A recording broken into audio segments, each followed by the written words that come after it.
saying Probably here. don't. Not that it,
We will open up the meeting to public comment.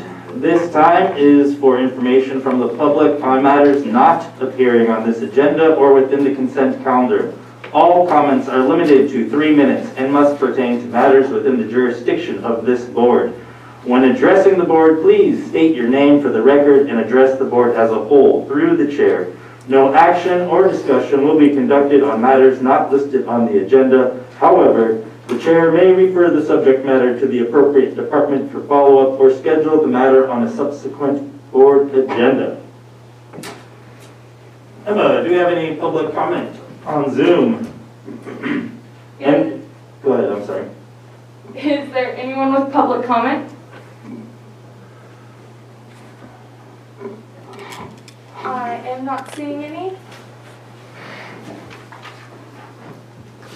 All right, seeing none. And for all those who are out there, we are utilizing our new, very high-tech Zoom room feature. So hopefully you see an increased quality of audio and visual that has just never been had before in this boardroom. Thank you, Dr. Coons, for setting that up, and thank you for Susie Cockham's hard effort on getting that grant approved and moved along. With that, we will go into presentations. Clerk of the Board, item 1.1, receive an update on recent wildfires in Trinity County, no fiscal impact.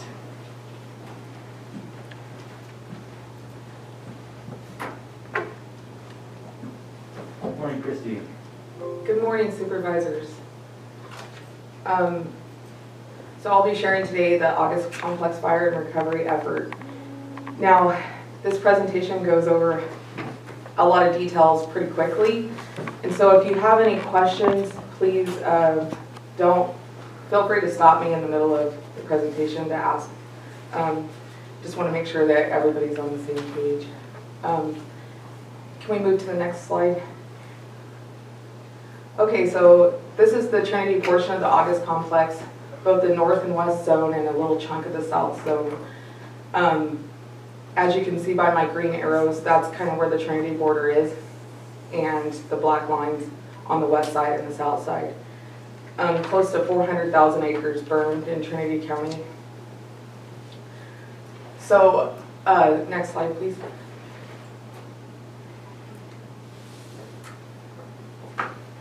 So, Environmental Health receives word that on September 8th and 9th, a wildfire from a lightning strike in the wilderness area had spread to homes. The origin of that lightning strike was on August 16th or 17th. And now we have been made aware that Berry Creek and Three Forks communities have been heavily damaged by wildfire. Environmental Health requests from Incident Command permission to assess the damage with Trinity County Sheriff's Office after finding out that this area was not part of CAL FIRE's fire district area. So basically what that means is if they're not part of the fire district, typically CAL FIRE would do the assessment of damage, and this was not the case this time. On September 15th, Environmental Health, escorted by Trinity County Sheriff's Office, begins assessing the community known as Three Forks in the south end of Ruth and Berry Creek and 2S05 Road. I also want to mention that at the time the Sheriff's Office was also inundated by evacuation orders, and so that really doesn't fall short on their effort. I'm just mentioning my effort, and then I believe Mike's on the phone and can mention any type of evacuation orders. So CAL FIRE's area known as the West Zone submits a damage assessment for properties on the west side of Zingy Lake Mountain Road, which is in Kettenpalm. So their jurisdiction was very small and only extended down to Betts Road. Environmental Health and Trinity County Sheriff's Office gathered damage assessment information for Kettenpalm areas not covered by CAL FIRE. That included Long Ridge Road and Hoagland Road and the east side of Zingy Lake Mountain Road. September 16th, Environmental Health requests Trinity County RCD to create damage assessment maps. At this time, we were aware that this was quite a large incident. Next slide, please. So, evacuations just continued to happen and spread north. On September 17th, I emailed Trinity County Office of Emergency Services, noting the scale of the incident and that we needed a health declaration for the August complex fires.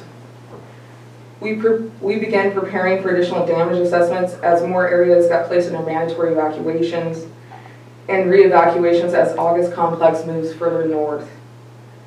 Firefighting camps were evacuated, something you don't see every day. 3 of them evacuated during this fire. So they go, hey, environmental health, what are we going to do with the COVID restrictions for 800-person fire camp? So that was complicated too. And Ruth and Henshaw areas have substantial loss from the August complex. Environmental health and Trinity County Sheriff's Office began documenting the loss of these areas on September 29th. Structure counts as of October 14th, 2020 are up to 683 structures, 282 residential and 400 outbuildings included in that number. So we were anxious to get a federal declaration. Office of Emergency Services, both county and state, were actively requesting this. We were working day and night trying to get these declarations to happen. End of September, beginning of October, we started placing red tags everywhere. And I'll show you an example of that, basically to warn the public that it's dangerous to play around in the debris and the ash, and it could be harmful for your health. On October 5th, environmental health consulting with Cal OES teams and FEMA teams for damage assessments. So FEMA got the word, Cal OES got the word, and they started trying to figure out how to get down here and look at the damage.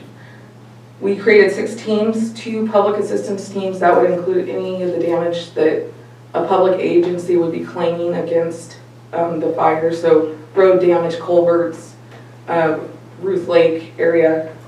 And then 4 individual assistance teams. This would include all help for the homeowners that lost their homes. So they needed to see the damage in order to figure out if we needed a federal declaration. The area was still too dangerous for teams, and we're moving into mid-October, and the Forest Service Incident Command was still mandating emergency fire sheltering and full fire-resistant gear for areas that we had assessed mid-September, so a month later, still too dangerous for teams to come down. Trees were falling everywhere. Fire is still very active at this time. So next slide, please, Emma. Okay, that skipped the red tag. Okay, I jumped ahead. I'm sorry, guys. This is the slide for what I just mentioned. Can we move to the next slide, please? So this is the red tag mentioned. I always get a lot of questions every fire on these red tags, so we included a letter explaining what they were for, that messing around with the debris, if moved outside of the ash footprint, is also something that could disqualify cleanup efforts. We also mentioned that it's hazardous to your health. There's heavy metals, dioxins, other poisons included in fire debris. Next slide, please. So FEMA and Cal OES teams were finally able to go in with us on the 15th and 16th of October. And October 16th, we also had a big meeting with Cal OES and FEMA at Ruth Lake Marina, mentioning some of the scope of what was needed in the area. Main concerns, water protection. We were really worried about all the water courses down there. On October 18th, federal declaration was declared for the August complex fire in Trinity County. Next slide, please. So September 21st, Health and Human Services sends out requests for disaster service workers within the county to staff what is known as the Local Assistance Center. So this is a place where the community can get the much needed help. And again, we're over 6 weeks, we're around 6 weeks after the fire started. So, and this was complicated as well because of COVID and because we were still under evacuation orders in some areas. So we were really trying to fit everybody in that needed the help. On October 23rd, we established a watershed task force with Cal OES for protection of the Van Dusen, the Mad River, the Eel, and the South Fork of the Trinity River, as well as all the tributaries. On October 26th, Environmental Health requests mutual aid from region, then state, then federal, unable to meet need with existing fires and COVID emergencies. Was able to receive some short-term limited help from Tehama, Yuba, and Humboldt counties. Again, even the federal EPA could not assist us at this time. Everybody was inundated. So the Local Assistance Center, can we skip 2 slides? Apologies.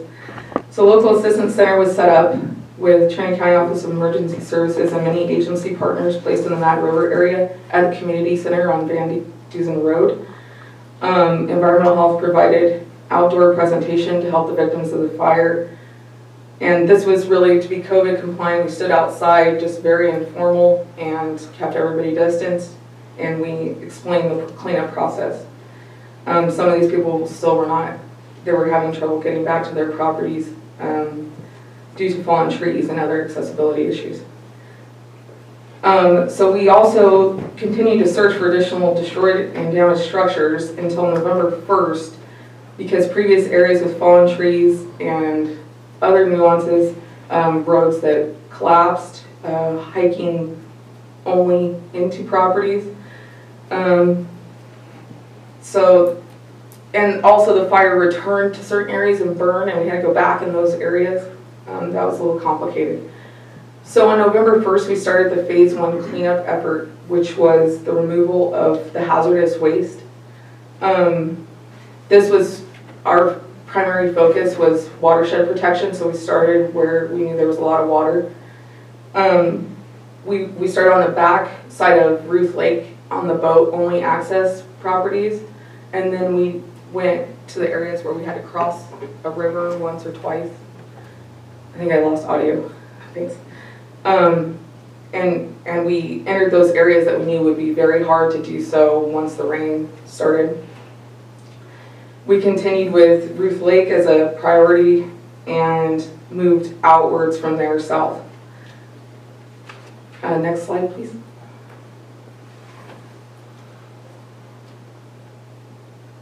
So to make efforts more complicated, November 6th, noticed a lot of algae in the Berry Creek area, and I could identify right away that it was a harmful algal bloom. This was a huge concern because there's toxins that you can't boil out of this type of water situation. We took some samples and got those sent off for emergency testing in Sacramento right away. Do I still have audio? Okay. And, you know, we were correct. It did have that toxin found in it. Our main concern is all the Trinity County residents on the Mad River watershed that drink water from the Mad River, and also further south, or further north, Ruth Lake is a reservoir for 88,000 Humboldt residents drinking water.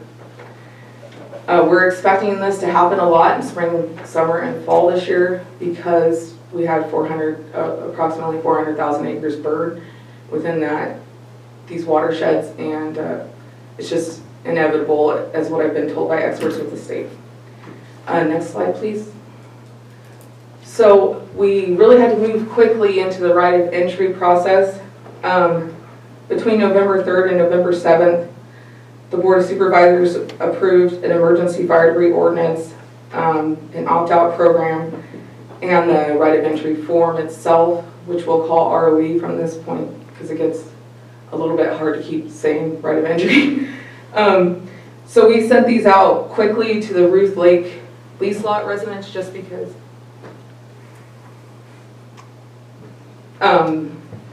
we had those addresses really easily, and we just sent them to every resident there. But it took us a while to get some of the addresses for other residents, so November 7th was our big day when we sent out to the rest of the folks. On December 16th through 21st, we sent out a second round with opt-out forms and packets included. January 25th, we dropped off 20 ROEs and opt-outs at the Cat and Palm store. We had a lot of trouble reaching out to the Cat and Palm residents. it was just a little further south, and the community had a harder time getting back in because their evacuation orders were a little bit longer. So we really tried to do a lot at their main community hubs down there. Next slide, please. Chrissy, can I interrupt you for 1 second? Sure. I don't understand what an opt-out is. Are we opting out of a right of entry? What are people opting out of? Yeah, so that's a great question. So the right of entry is basically what gives permission for us to remove debris from the property. The hazardous waste component, the phase 1 that we didn't need that property owner's permission to do so because it was under a health emergency. And so we were just removing oil, paints, asbestos, lead, things that are very harmful to the public. The second part, we would be removing metal debris, things like that. And so we have to engage the public, ask for permission. And some people, they just don't trust the government, or they want to clean up faster than what the government can do. And so you do have the tendency for a few people to want to opt out of the cleanup program. And I'll go really into the ROE here in a second for what phase 2 actually is. Does that answer your question? It does. Okay. So Trinity County Department of Transportation helped us out a lot, removing down trees and other access issues to properties. This was a huge, huge problem. We literally had to have a guy following us around everywhere we went to help us move huge trees out of the way. And we would be on a property and we would hear trees fall and hit the lake and hit the ground, and we wouldn't be able to exit. Just crazy with trees falling everywhere. But we had deadlines that we had to meet, and so we were there. So just to kind of give you some explanation on that. I think I lost, okay. Office of Emergency Services and HHS assisted our teams throughout the effort for mutual aid requests, press release, communications, and delivering test samples.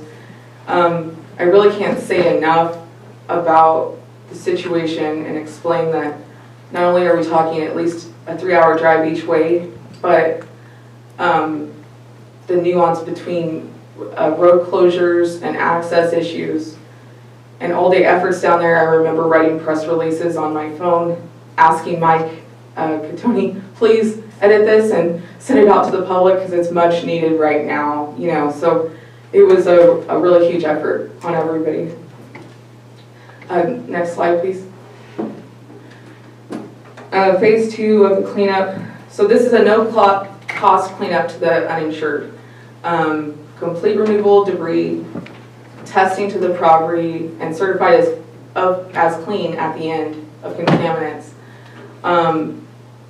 If property has destroyed structures, this would include burned vehicle removal, and this is also the reason we were tagging vehicles in the phase 1, because before they can remove them, you have to tag them. If insured, you would only be responsible for the part of your insurance that specifies debris removal. So if you were insured and it said $2,000 for debris removal, the Department of Insurance won't allow people to double dip. So they're responsible for that portion, even if it costs $200,000 to clean their property. So this is a huge, huge help to the public.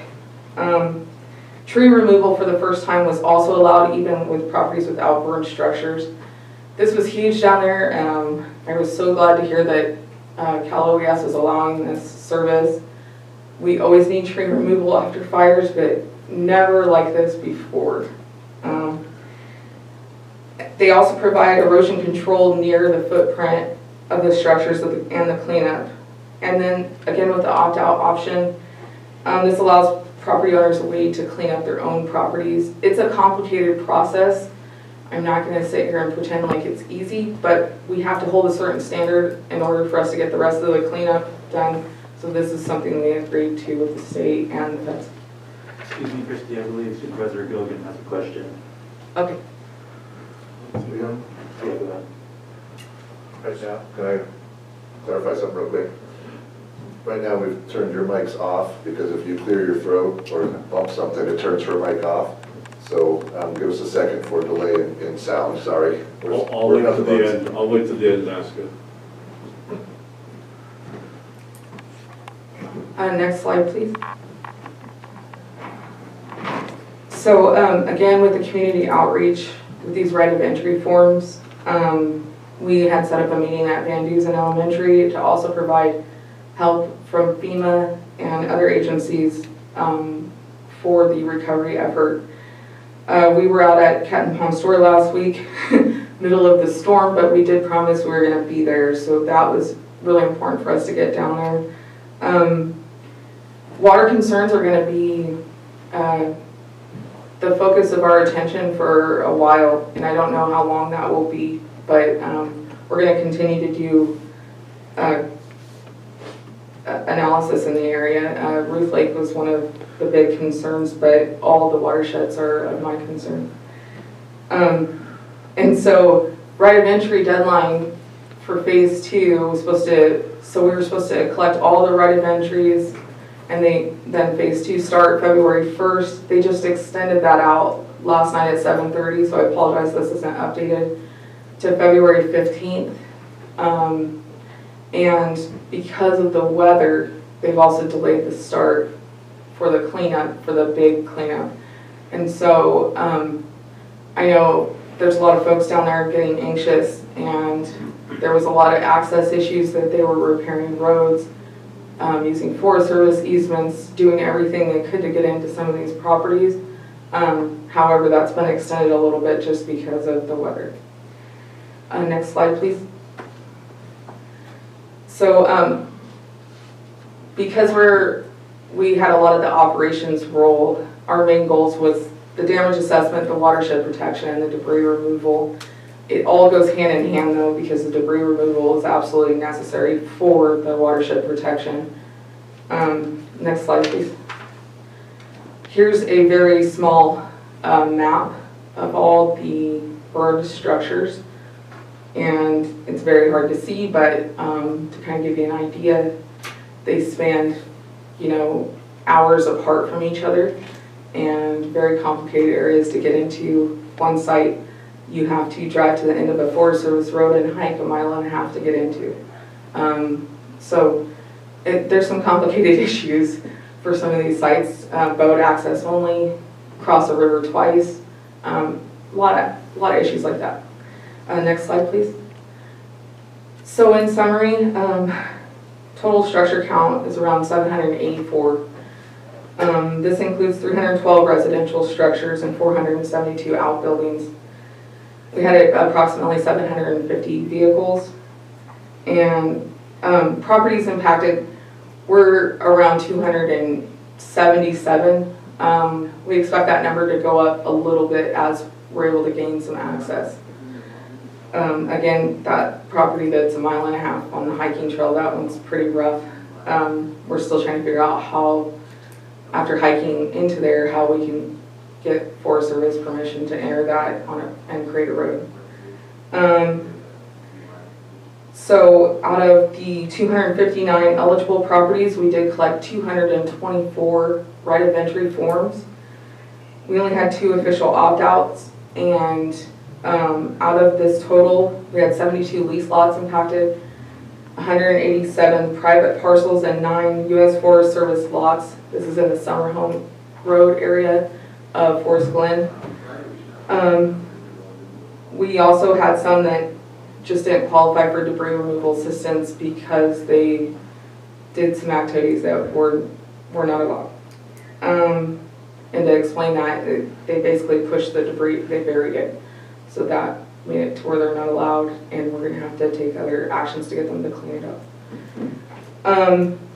So again, around 400,000 acres. We don't have an exact number for the area that's burned in Trinity County. To my knowledge, I did check with Office of Emergency Services on that.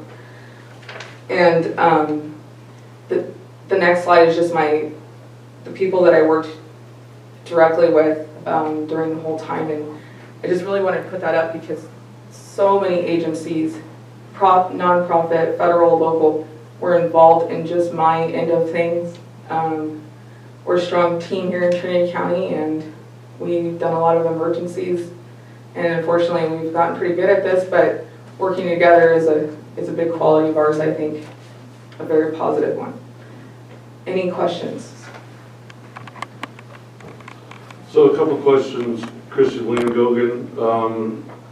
Do you know if the algae bloom was present prior to the fire that you showed on Berry Creek, and I think one of the slides there? It was not present. It was not. So actually, when we did the hazmat removal in that area, actually we did the assessments first. It wasn't present, and then towards the end of the hazmat removal is when I seen it, and I was like, whoa, this is a problem.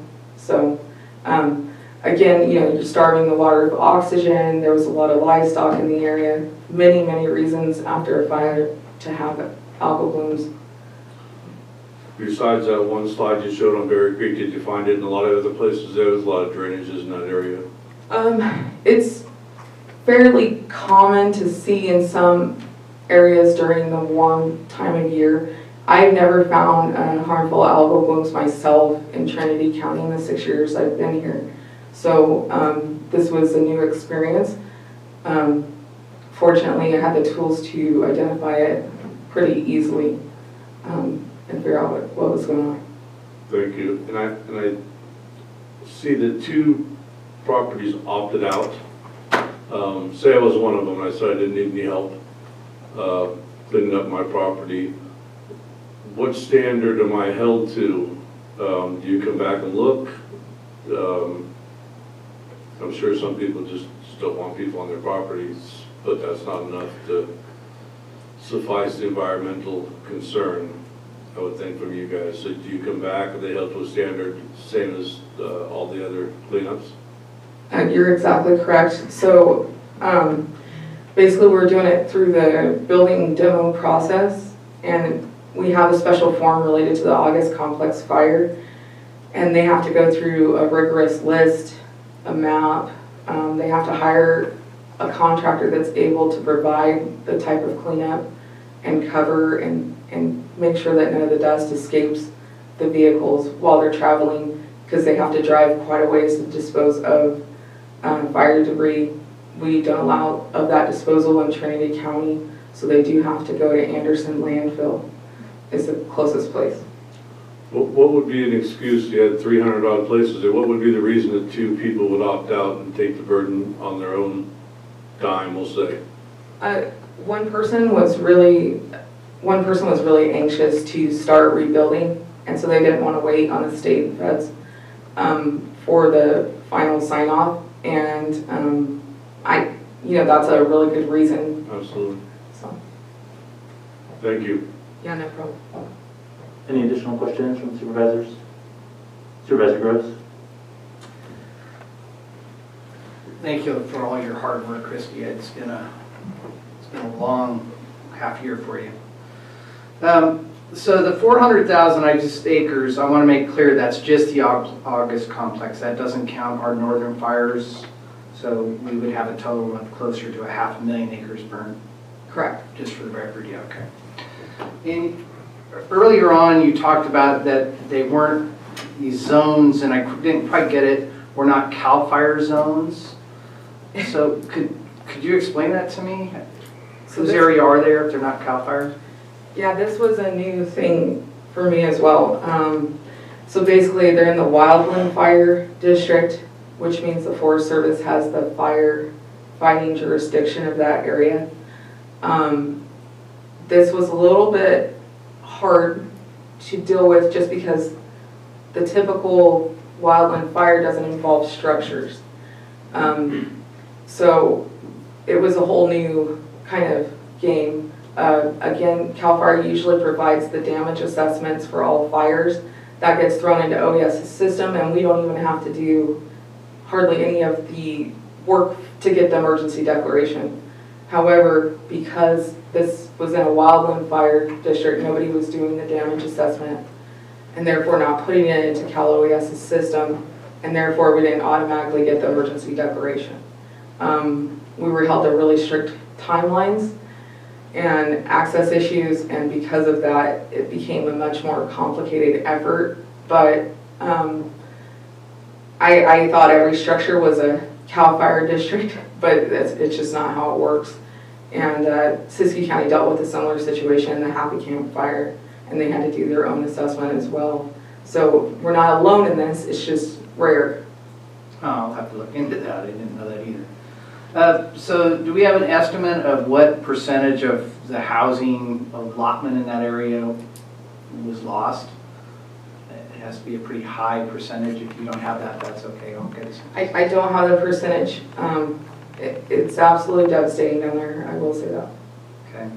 And then you partially answered this. When it comes to the bloom, the algae bloom, the causes I assume are water temperature, but is a lot of the cause after fire, is that from man-made nutrients, or is it just from nutrients that have been released when the runoff comes through?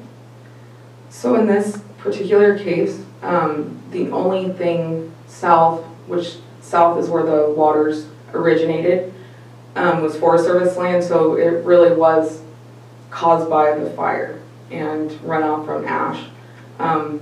Just starving the water of oxygen basically is my belief. And then also we had a lot of cattle, so this wasn't really mentioned in the presentation, but we had a lot of cattle everywhere. A lot of people have free range cattle down there, and they were spread out so far and lost. And I know that there's some folks still trying to get their cattle back home, and they were just everywhere. So it could have had a little bit to do with that. They were clinging to water, they were thirsty.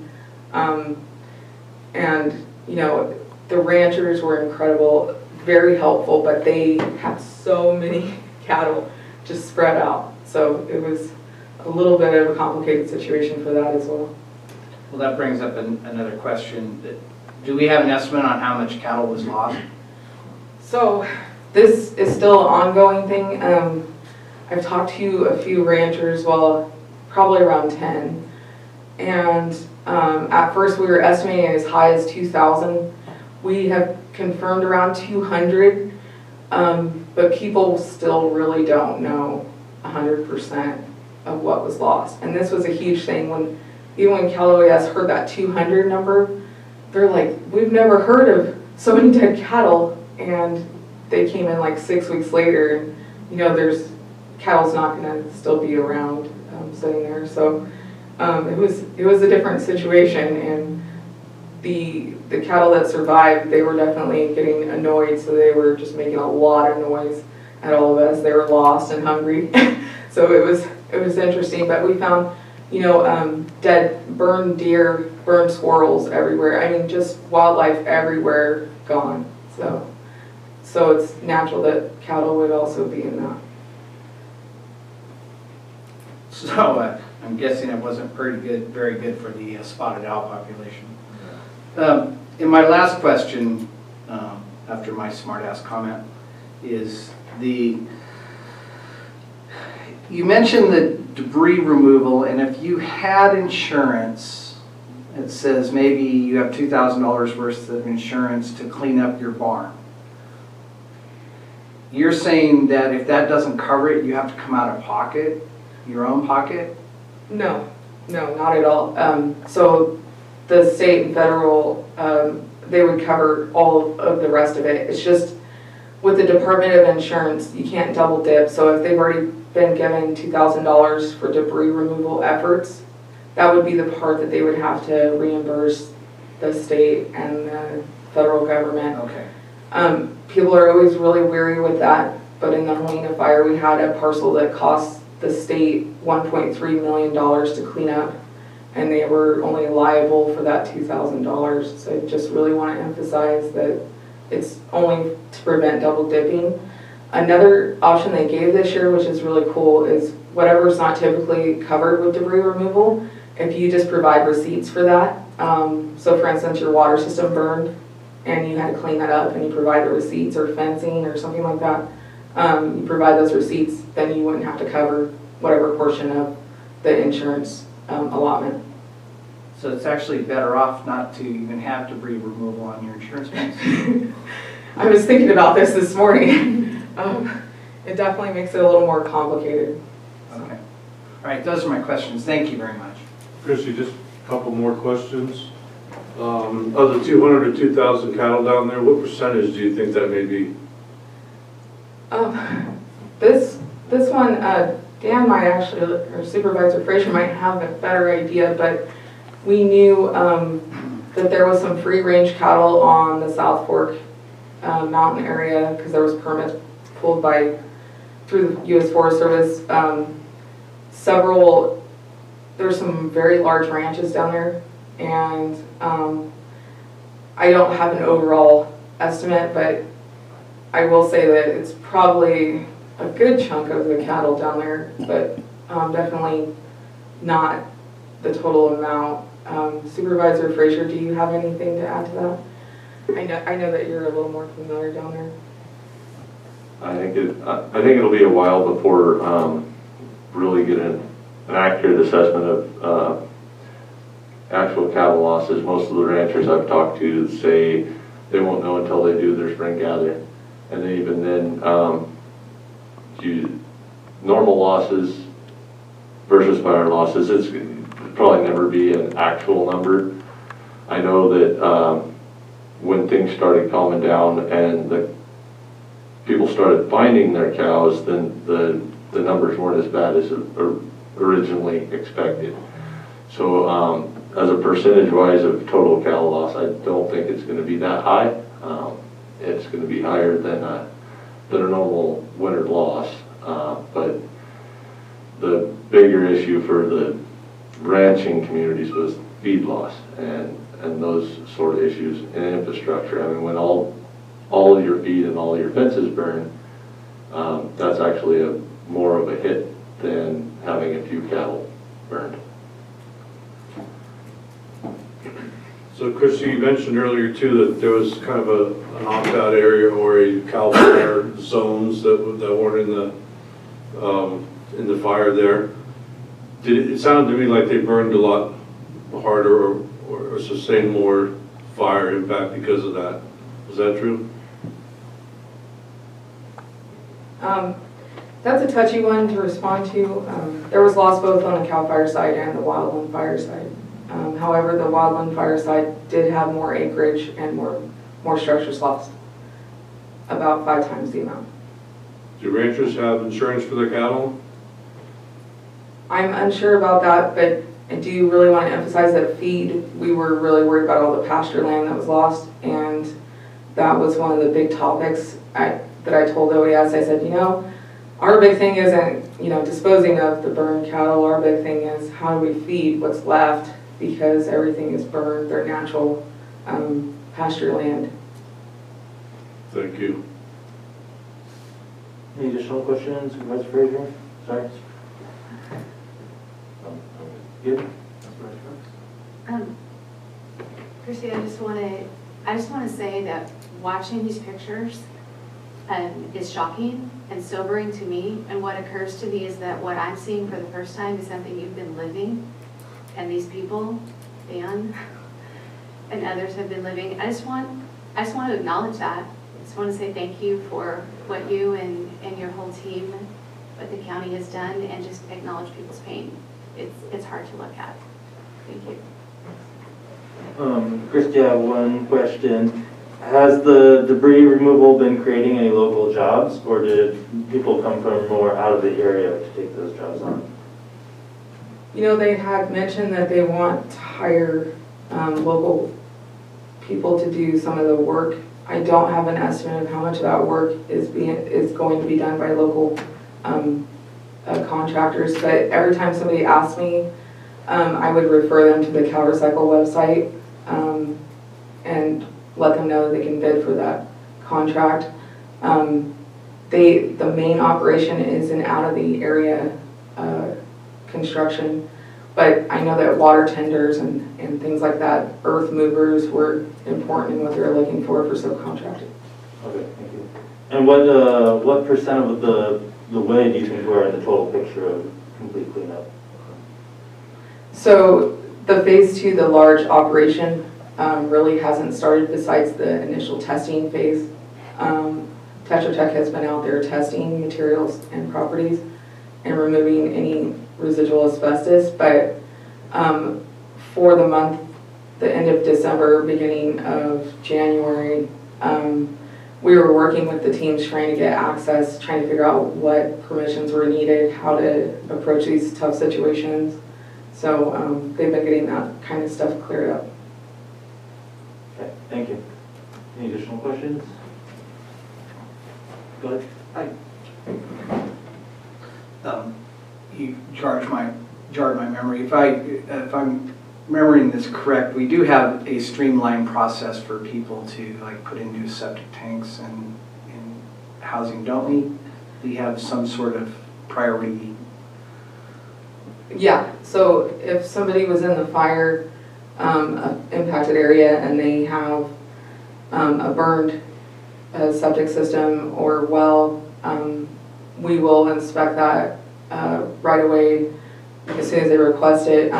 Typically, we don't see septic systems damaged by fire, but this fire was quite different, and we actually seen a lot of underground infrastructure burn. There was an urgency ordinance, and I think that might be what you're referring to for RV use. And that has been, we've got to work on it a little bit more and bring it back. But it is still in existence, and that would try to rush that process through so that people can reside on their property just away from the burn debris. All right, thank you. Thank you so much, Christy. Thanks for your hard work and effort. Thank you. And I just want to mention that Mike and Rick might be on standby to give some more information. Okay, if either of you two are on there and you want to chime in, please go ahead. Good morning, Supervisor Brown and members of the board. My name is Mike Ciccone. I'm the Deputy Director of Health and Human Services and the Office of Emergency Services, and just like to give you an update on recovery operations on what we've been doing. So if you recall, throughout mid to end of September, we had multiple evacuation warnings and orders going on as the fire was spreading. During that process, we had a couple of temporary evacuation points that were set up in the county, including in Burnt Ranch, because we also had the red salmon fire going on at that point, and also one in Hayport. Those were temporary evacuation points. And normally in a fire, when we're looking at evacuations and sheltering operations, we'd normally be looking at a congregate shelter, right? So we set up a congregate shelter in a school. We get it set up and staffed in anticipation of American Red Cross coming in and taking over, operating that shelter, and then we kind of step back to provide support for that shelter. Of course, in a COVID environment, congregate sheltering is not really a great option. And so what we saw in the state during this and the other fires that were going on was a move towards non-congregate sheltering. And so in this case, I mentioned the temporary evacuation points are basically a rallying point where people could be told to go to get more information. And in this case, we were providing information about non-congregate sheltering options that were provided by the American Red Cross, which is essentially placing people in hotels. In this case, it was predominantly in Humboldt County, because that's where they were available. And so you may also recall that there was also a larger temporary evacuation point that was set up in Ferndale, which was the one that was most used. And so the numbers of folks from our county who were sheltered is not entirely clear, because the counts that American Red Cross was providing also included folks from Humboldt, and so we were getting reports of upwards of 230 or so people who were being sheltered in hotels by American Red Cross. As of the time the evacuations were lifted around on October 23rd, our count that was provided was we had 28 Trinity County residents in hotels provided by American Red Cross. So I just want to give you that, a little bit of that kind of background there. Christy mentioned the local assistance center that was set up. So evacuations were lifted on the 23rd of October. We started that local assistance center on the 29th of October. It was set up in that river at the Ruth Lake Community Hall. And we had a number of federal, state, and local agencies that were represented there, either in person or with at least information that could be provided to people who came to the local assistance center. So we had FEMA there largely because they were able to register people for individual assistance. We had the Department of Motor Vehicles, California Department of Insurance, Employment Development Department, California Department of Public Health was there to provide help with replacing vital documents, so birth certificates and other things that people may have been lost. California Department of Social Services, I mentioned American Red Cross, they were also present there. We had folks from our local HHS CalFresh program. We had the assessor, clerk, recorder, elections office represented.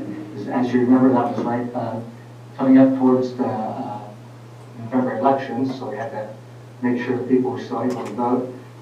Environmental health was represented. We also had behavioral health services and U.S. Department of Agriculture, Natural Resources Conservation District. And then we had some other agencies that were represented, at least on some of those days when they were able to provide staff, or at least they were able to provide information at the LAC, such as the Department of Tax and Fee Administration, Franchise Tax Board, Contractor State Licensing Board, Department of Veterans Affairs, Housing and Community Development, CalPERS, our local county Department of Ag, also the USDA Farm Service Agency, and UN Response Network. So with all that, we had the LAC open for 13 days. We kind of had it open initially for a week, and we were able to extend that based on the demand that we were seeing and the traffic that we were seeing at the Assistance Center. But the other thing we did, recognizing that there might be people who weren't going to make it to the LAC, or that we still want to provide that information to people on an ongoing basis. So we created the recovery page on the Trinity County website. So if you go to trinitycounty.org/recovery, you can see basically all the information, and the agencies that had representation at the LAC are also have information on the webpage. And so they can get phone numbers, they can get information about resources, that kind of stuff. And so also recognizing that not everybody might have access to the internet to access that page, we also set up a recovery line with a local phone number and an email address that people could use to call up and get the information that they need. Christy mentioned the community meeting that was held in November. That was November 12th down in Red River at the school, where we had FEMA, CalOES, and Christy from Environmental Health to provide information to people, largely about debris removal and those environmental concerns like the algae bloom, but also about the individual assistance that was available for people to register for through FEMA. And if you're interested in kind of a list of the frequently asked questions there at the meeting, those are posted on the website. I wanted to mention a little more about FEMA registration, because that was one of the really big things. Between FEMA registration and the ROE deadline, those are two of the big deadlines that we continue to push throughout the process. That FEMA deadline initially was November 21st, and it did get extended to December 11th. So, so during that registration process, we had 141 Trinity County residents who registered for FEMA assistance. Of those, 105 were referred for home loan applications, and another 35 were referred for business loan applications. To date, so far, they've dispersed about $480,000 of assistance. And within FEMA individual assistance, you've got different categories of aid. You've got the individuals and household program, which is really about temporary housing, housing repairs, for people who are uninsured or underinsured, repair or replacement of personal property, and then some other funding for moving, storage, medical, dental expenses, child care, that kind of stuff. So we've had 77 people referred for housing assistance, 14 of those approved to date. And I'll just mention that, there's various stages of that process when you're looking for FEMA assistance. Is, working out the details with your insurance company to figure out what's not covered by the insurance. getting things like proof of identity, proof of occupancy. So like if you don't have utility bills because maybe you're off the grid or something, we've had some folks that have been assisted by our case management staff to help them get proof of occupancy, which might be a letter from a local agency or a public official that knows that they've occupied that property for some time. So we've been assisting people with that. Another thing I want to mention that we did, and we started this back on October 8th, was we started a weekly meeting of a long-term recovery team. We've got quite a few agencies represented. On that team, we meet every Thursday to talk about needs and primarily unmet needs. So we want to identify what's not being met by other resources that are out there. We expect this to be a long-term effort. You know, as Christy mentioned, we're still waiting for phase 2 to start. So once that phase 2 cleanup is done, we expect to see hopefully some more contact with the people who have been impacted so we can identify more of the kind of unmet needs that are out there. But I wanted to give you an idea of who's on that long-term recovery team. So we've got folks from FEMA and LES that join us every week. We've got U.S. Forest Service, and that includes local reps. We've also got our, obviously, HHS and OES represented there. We've got Department of Transportation, Environmental Health, Sheriff's Office, Behavioral Health, Building and Planning, Assessor, Clerk, Recorder, Office of Ed, Veteran Services, our local ag, our Trinity County Food Bank. We've also got American Red Cross, HRN, Lions Club, Rotary. We've got folks from Team Rubicon who have joined us. We've also got folks from the Department of Agricultural, both NRCS and Rural Development folks. And those are include some local reps. Also, we've got some great partners with North Valley Catholic Social Services, Humboldt Area Foundation, and Pay It Forward Humboldt. It's been a really great team, really connecting each week, talking about some of the unmet needs that people are hearing about. And as I mentioned, that'll be kind of our focus going forward. Just to give you a couple of examples, Christy mentioned concerns about feed, and we do have USDA, NRCS folks who are helping some of the bigger producers with their feed needs, but we also recognize that we had some smaller producers who wouldn't necessarily get that help. So our partners at Pay It Forward Humboldt were able to work with our local ag department to identify some of the folks down there who were in need of livestock feed, hay and grain, and that kind of stuff. And so they were able to get a truckload of that down there and make that available to folks. Like I mentioned, we've got case managers who are continuing to connect with people impacted by the fire, talking about things like housing needs. We had one, recently we had a person where we were able to provide them with a donated fifth wheel trailer so we could meet that need for that person's housing until they're able to decide if they're going to rebuild. Probably the biggest need that we're working on right now is water systems. Obviously we have water systems that were damaged or destroyed. So right now we've got members of our team, including the Lions Club, partners down at TCOE and the school district down there, who have identified about 25 households who are in need of either water system repairs or replacement, and about 9 of those who we're looking at getting water tanks for.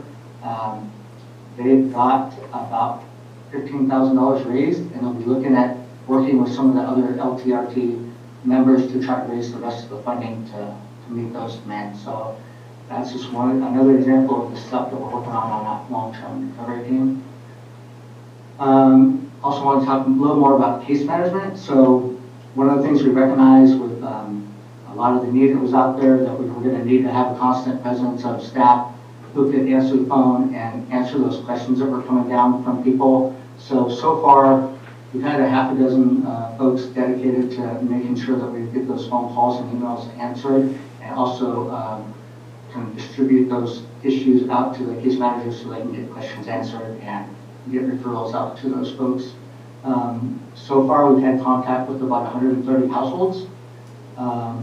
We've had over 500 phone calls and emails that we've handled during that time. And it kind of runs the gamut as far as what people are calling about.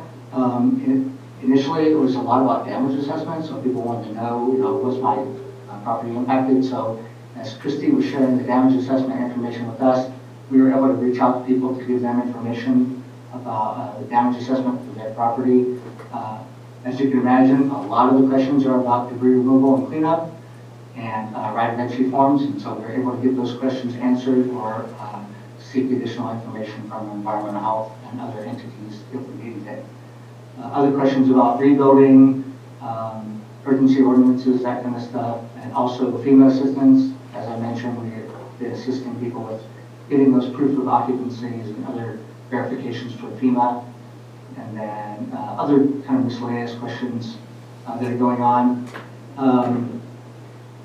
And then one other thing I'll mention about case management is something that we've had staff internally doing for a while, but we actually were just informed last week that North Valley Catholic Social Services was approved by FEMA to provide disaster case management on more of a longer-term basis. So they're looking at a 2-year project to provide long-term disaster case management for the folks down Southern Trinity.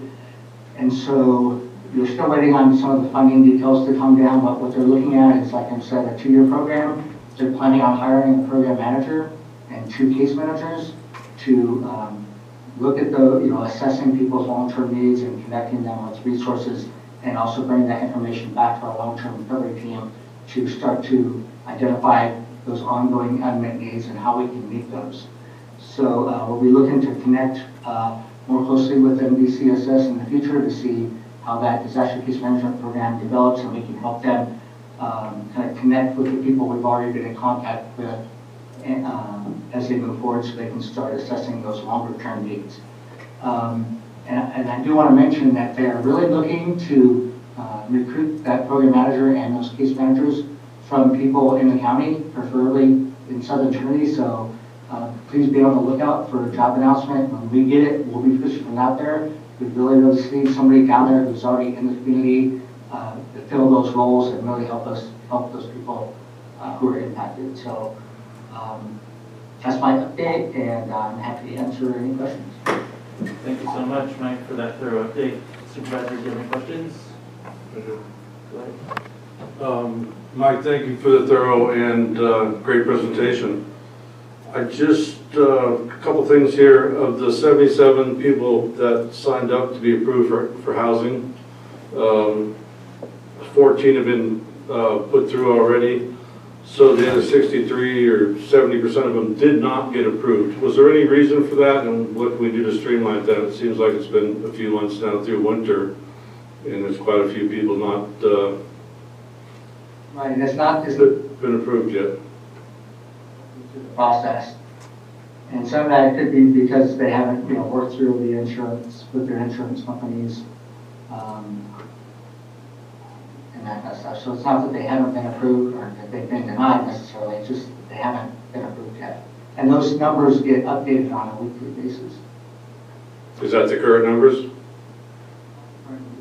I should get another update by Friday.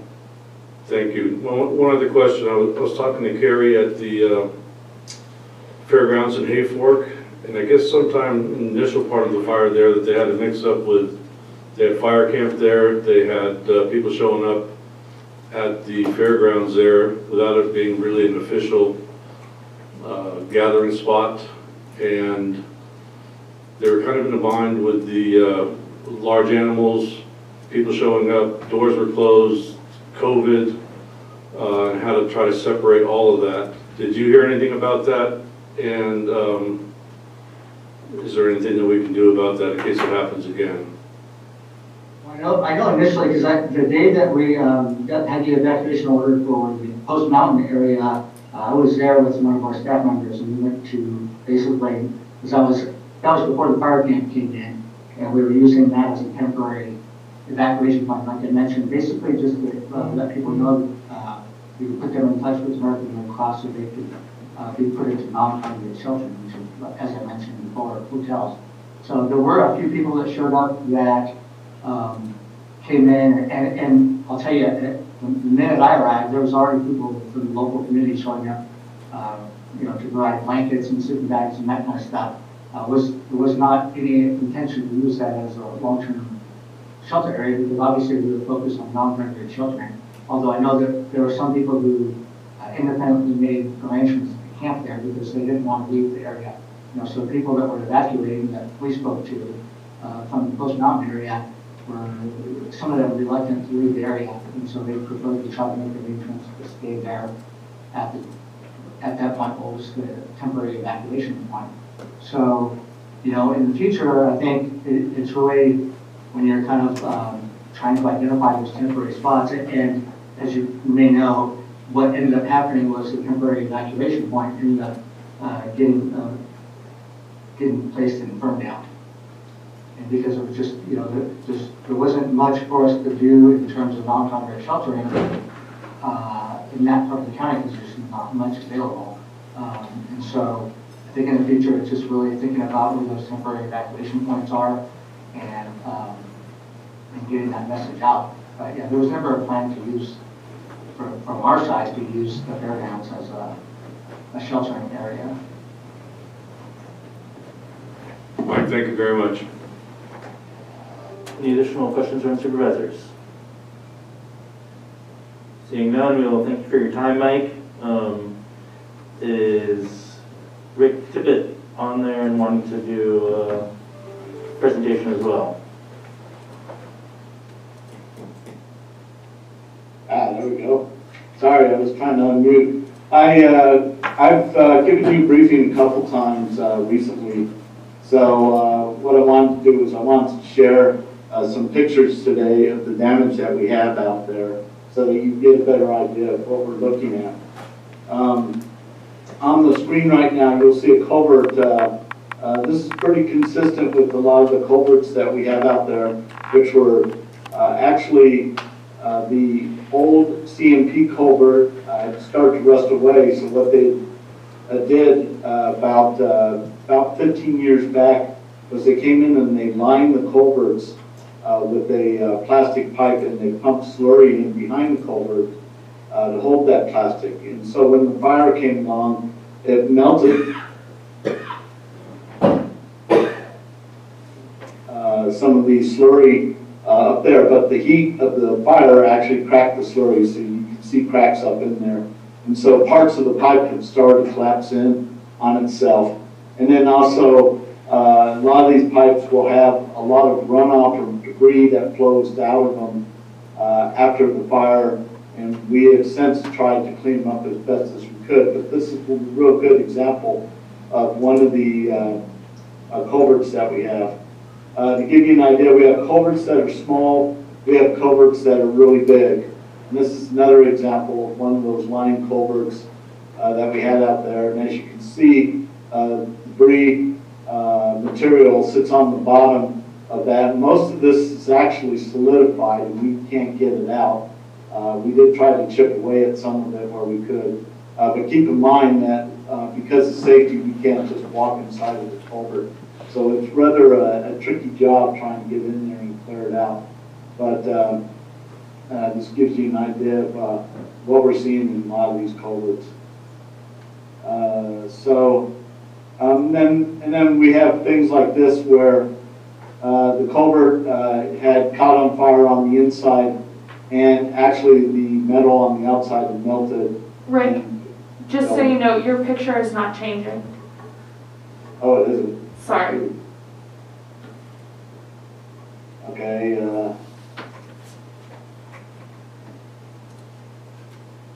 Let's try this here. Okay. This is the culvert that I mentioned to give you an idea of the size that I was talking about earlier. And then again, the debris on the bottom of the culvert.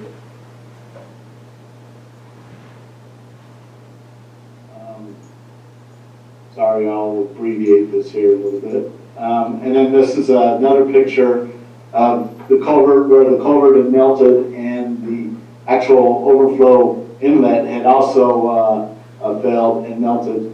And we have a lot of these where it had gone all the way through the pipe, and in a lot of situations where it maybe went 5 feet inside the pipe and it failed. But anyways, that gives you kind of a quick idea of what we are looking at and some of these culverts. We right now have 35 to 40 culverts that we are discussing with FEMA and FHWA.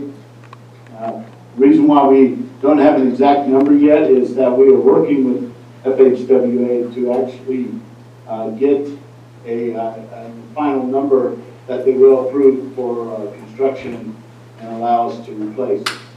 As mentioned earlier, our priority right now is the culverts for next year, the year after. But this year it's for trees, melting guardrail, striping, and replacing all the signs that were damaged in the fire. Right now, my estimate is that we have 30% of what is damaged will be replaced by the road crews. 20% will be contracted out to local contractors as a negotiated contract, which means I can call them up and ask them to come out and fix a particular culvert. As long as that cost is under $60,000 per unit, we'll be doing some of those. The much larger ones will be contracted out, and I'm asking FHWA to help me with a few of the ones down by Root Lake that are in the multi-million-dollar range. Those are 36 to 72-inch culverts that are buried 40, 50 feet deep into the roadway pavement. So with that right now, as I mentioned, we are trying to handle the metal beam guardrail and things like that. And there's 7 of those sites, but the top priority of the day, particularly for next Thursday, we're going out in the field with FEMA and Cal OES, and we are looking at slope stability post-rain event. So we'll see if there's anything out there that we need to change course on to make sure that we have stabilized slopes and unclogged culverts. So with that, I can answer any questions. Thank you, Rick. I'm actually going to request that we hold off on questions for now because our next presenter is ready on the Zoom. Is that okay with you? And if supervisors have questions, they can reach out to you offline. Just real quick in closing, our 2017 storm damage down in South County is out the bid. It's about $6 to $8 million worth of repair. So we are getting things going and moving forward. Thank you. I believe the next presenter is for the next item, so if they have questions on this item, we can finish this item and then move on. Any questions, supervisors? All right, next item, Trinity County Transportation Commission, item 1.2, receive a presentation from Caltrans Active Transportation Manager Tammy Quigley regarding District 2's Active Transportation Plan Development and Partnership Outreach and Engagement Process. No fiscal impact. Tammy Quigley, are you out there?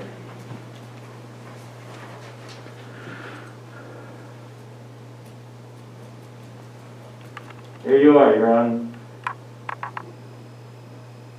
Oh, we can't hear you yet.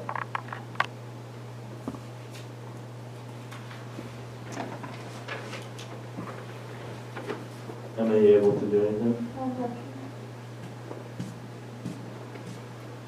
Sorry, Tammy, we have a new Zoom audio system we just set up over the last week, and this is our first run at it, so bear with us.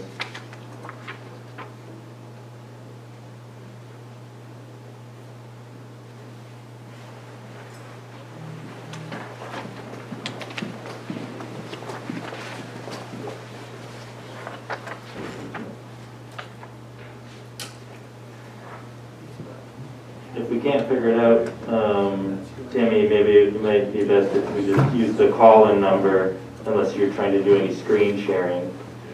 Oh, okay. She is on the call-in number. Well, we could probably just, try to do the whole presentation like this also. Yes. Did you hear us? Yes, you can hear us. Try Alt-A. You're recommended to try hitting your button Alt-A, see if that works.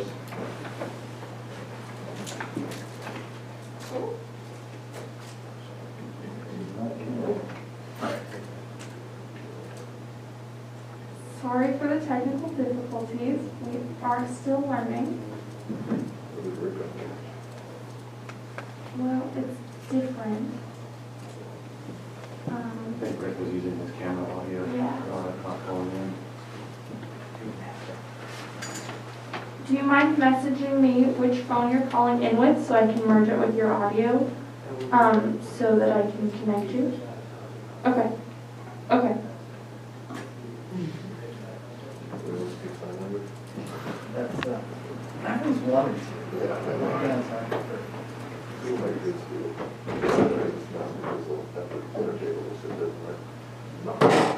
We'll just take this opportunity to have a 5-minute recess while we finish this technical difficulty.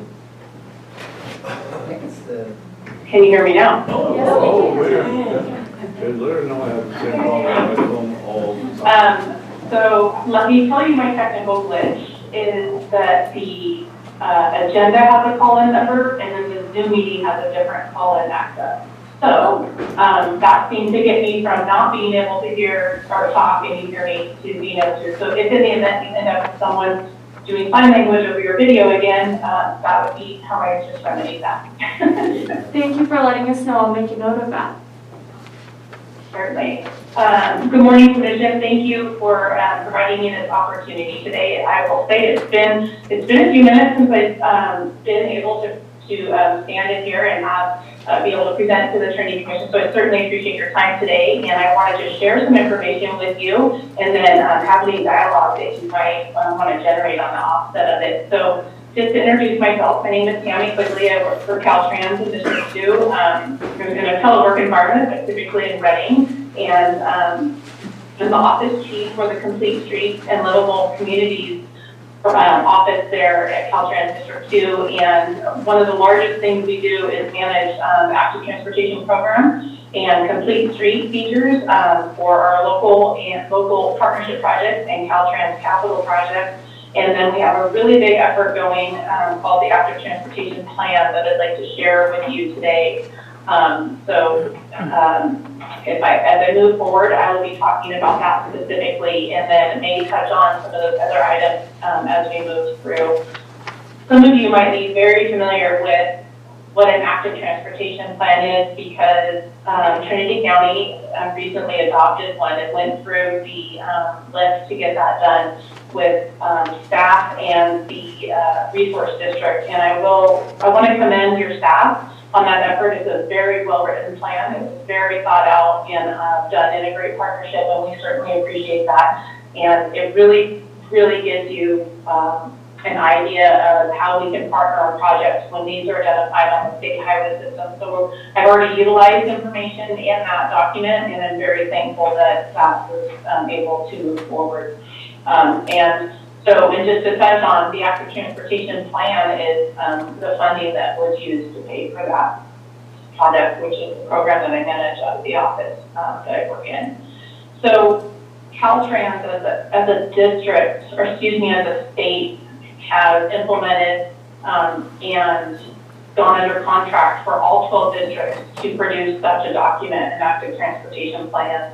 And what that is on our end is District 2 is now in the thick of it. We're the 6th district to be moving forward. There are 2 districts that have completed those plans, Districts 4 and 5 in our Bay Area and Central region, with a couple other districts ahead of us. And Districts 1 and 2 are moving forward at a similar pace now in the document. And we're probably about halfway through.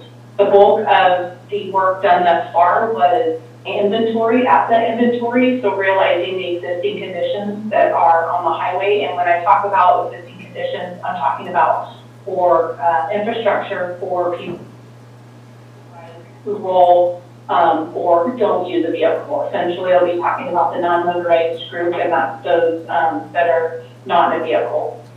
We do touch on transit a little bit, but that's just a connection piece really for that first and last mile.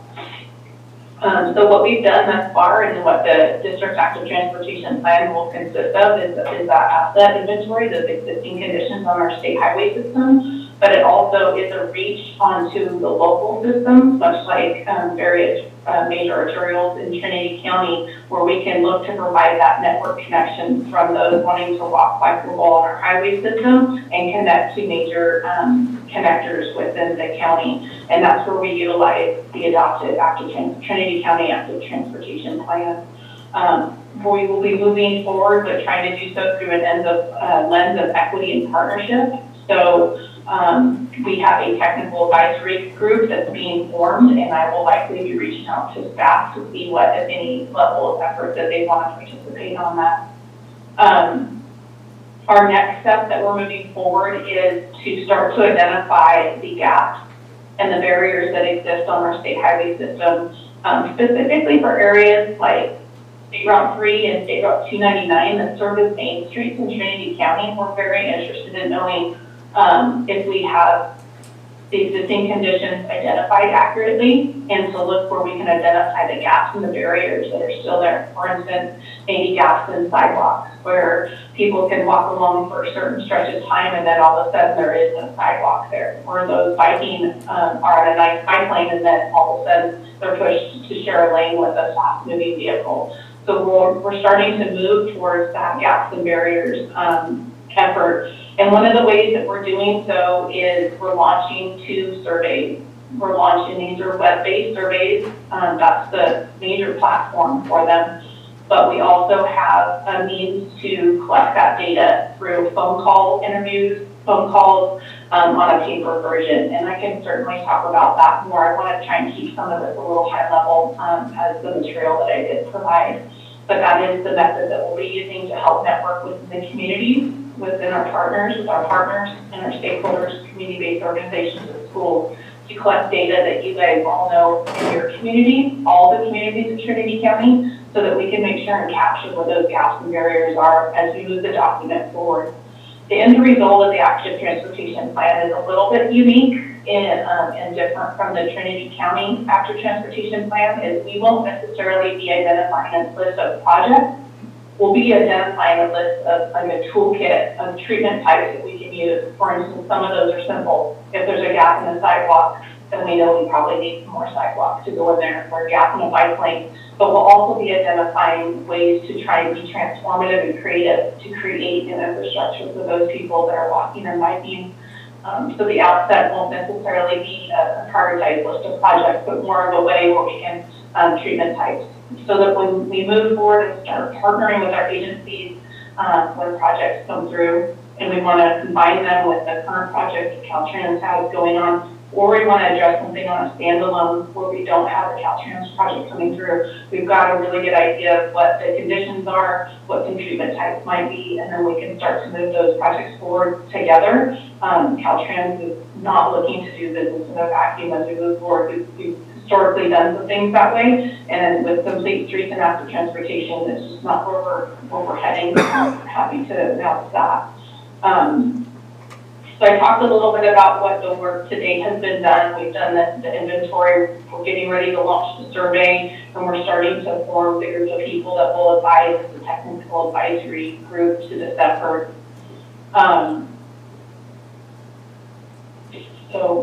I've talked a little bit about why this is important, just trying to follow the material that I had provided for you. We've already identified that we do have the Trinity County Active Transportation Plan, which fully lends the data that we needed to provide the existing conditions, and also identifying some of the gaps and barriers and priority projects for the region.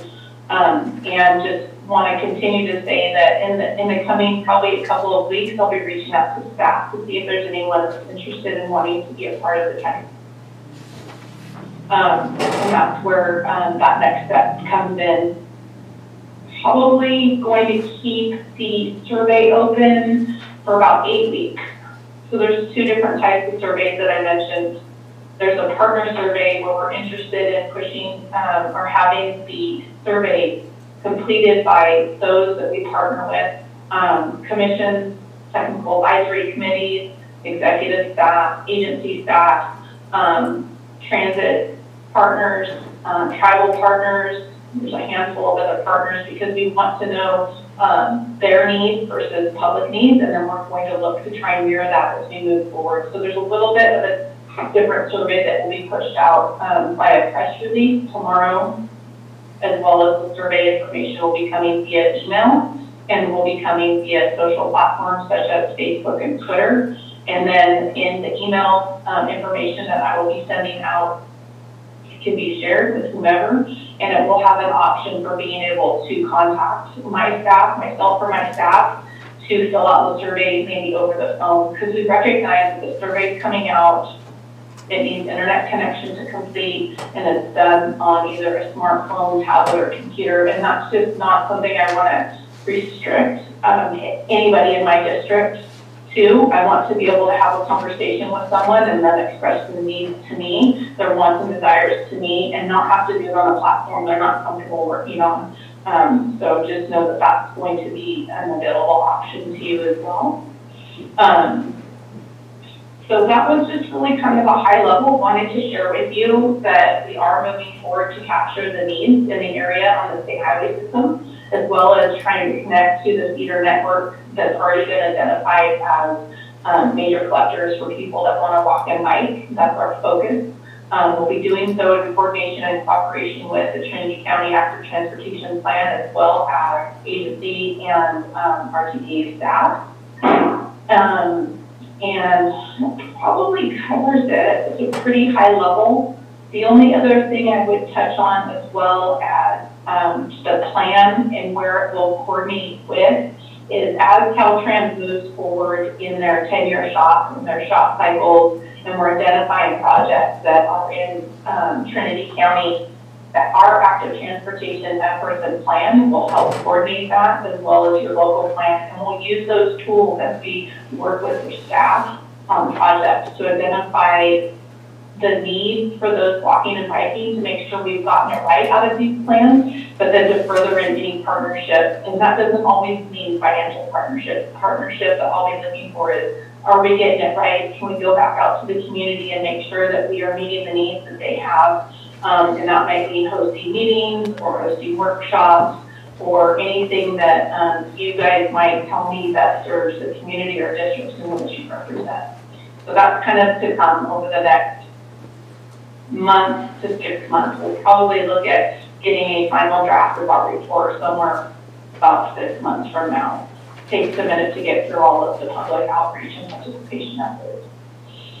So with that, does anybody have any questions for me? I did kind of zoom through all of that. Supervisors, any questions? You lucked out, no questions. Hey. That means you were very good. Or I just totally was just like that. If anybody has any questions in the future, please don't hesitate to reach out, and I look forward to any information I'll be sending if you want to participate personally, or if you have community members that might want to be interested in conducting a survey for complete street needs, then we can look to share that with them. So I appreciate your time today. It was good to virtually see everybody, and I look forward to seeing you again. Thank you so much, Tammy. All right. Should we jump into the public hearing, Dr. Goods? Or should I? Well, we have the 10 o'clock public hearing.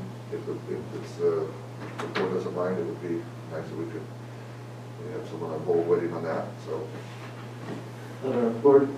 So good. I might point out, we might have several staff members waiting to zoom through the consent if you just want. Okay, sounds good. With that, we will go into our consent calendar. These items include routine and non-controversial matters and will be acted upon the board by one roll call motion. If a member of the public has any questions or comments on an item on the consent calendar, they may provide them now. A member of the board or staff may request an item be pulled and considered separately. Are there any items that the board would like to have pulled? Supervisor Groves, do you have a? I do, but first I have a question. Okay. Is it during the public comment part people are supposed to comment to have it pulled, or do we offer this time for them to ask? That is what this time is for, that's my understanding. Well, we offer the public this time. Okay. To make a comment on an agenda item, and then if a board member would like to pull to discuss further. So we gotta go to public with Emma. I will pull item 2.1. All right, thank you.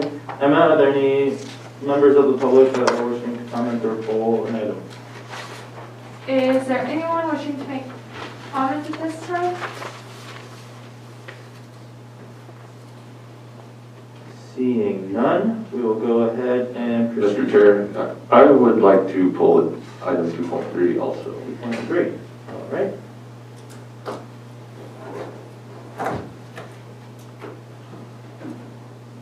Item 2.1 and 2.3 being pulled. Excuse me, Chair. There was a person who missed the public comment earlier in the meeting. Yes, and it was regarding, I believe, the internet. So I thought, Yes, I was advised by county council to give them time to okay, leave public comment. I'm not sure how you would like to handle this. would that person like to go right now? Yes, if that's okay with you. That's fine. Do we need to finish the consent calendar, adopting the two items being pulled first? Margaret, you know? Finish consent item, and then anybody who had a technical issue, give them an opportunity to public comment. Okay. Thank you, Margaret. So items 2.1 and 2.3 have been pulled. Mr. Chair, I would move to adopt the balance of the consent agenda. Thank you, Supervisor Groves. Do I have a second? Aye. Supervisor Gogan, I have a second. Emma, please pull the board. Motion by Supervisor Groves, second by Supervisor Gogan. Supervisor Gogan, how do you vote? Aye. Supervisor Groves. Aye. Supervisor Cox. Aye. Supervisor Frazier. Aye. Supervisor Brown. Aye. Thank you.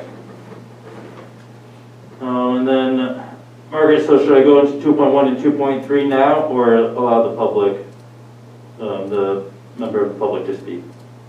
We'll do the 2.1 and 2.3 first. Okay, so we'll go into item 2.1. Find that the proposed license will meet the public convenience and necessity, and find no objection to the issuance of an on-sale beer and wine alcoholic beverage license to Rebecca White for Yellow Jacket Eatery at 91 Mary Lane, Trinity Center, California, 96091. No fiscal impact. Mr. Chair, I would like to recuse from this item due to its nature and alcohol, and I may have a conflict of interest. Thank you very much, Supervisor Groves.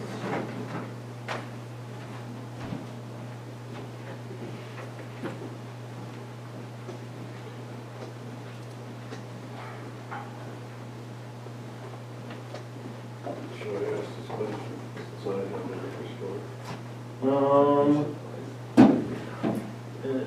Is he still done? It's your personal choice. I'm good. Okay. Dr. Coons, you want to speak to this item at all, or are you just looking to proceed with this? Unless the board has any questions, it's customary for Supervisor Groves to recuse himself on any item that deals with the temporary alcohol license. So if the board has questions, we'd be happy to answer. Otherwise, pleasure to the board. All right. I'll be looking for a motion for this item then. Make motion to approve the item. I will second that. Emma, we have a first and a second. Please pull the board. Motion by Supervisor Cox, second by Supervisor Frazier. Supervisor Frazier, how do you vote? Aye. Supervisor Cox. Aye. Supervisor Gogan. Aye. Supervisor Brown. Aye. Thank you. Item 2.3, adopt a resolution which confirms the continuance of the local emergency in the county of Trinity due to wildfires, no fiscal impact. Supervisor Frazier?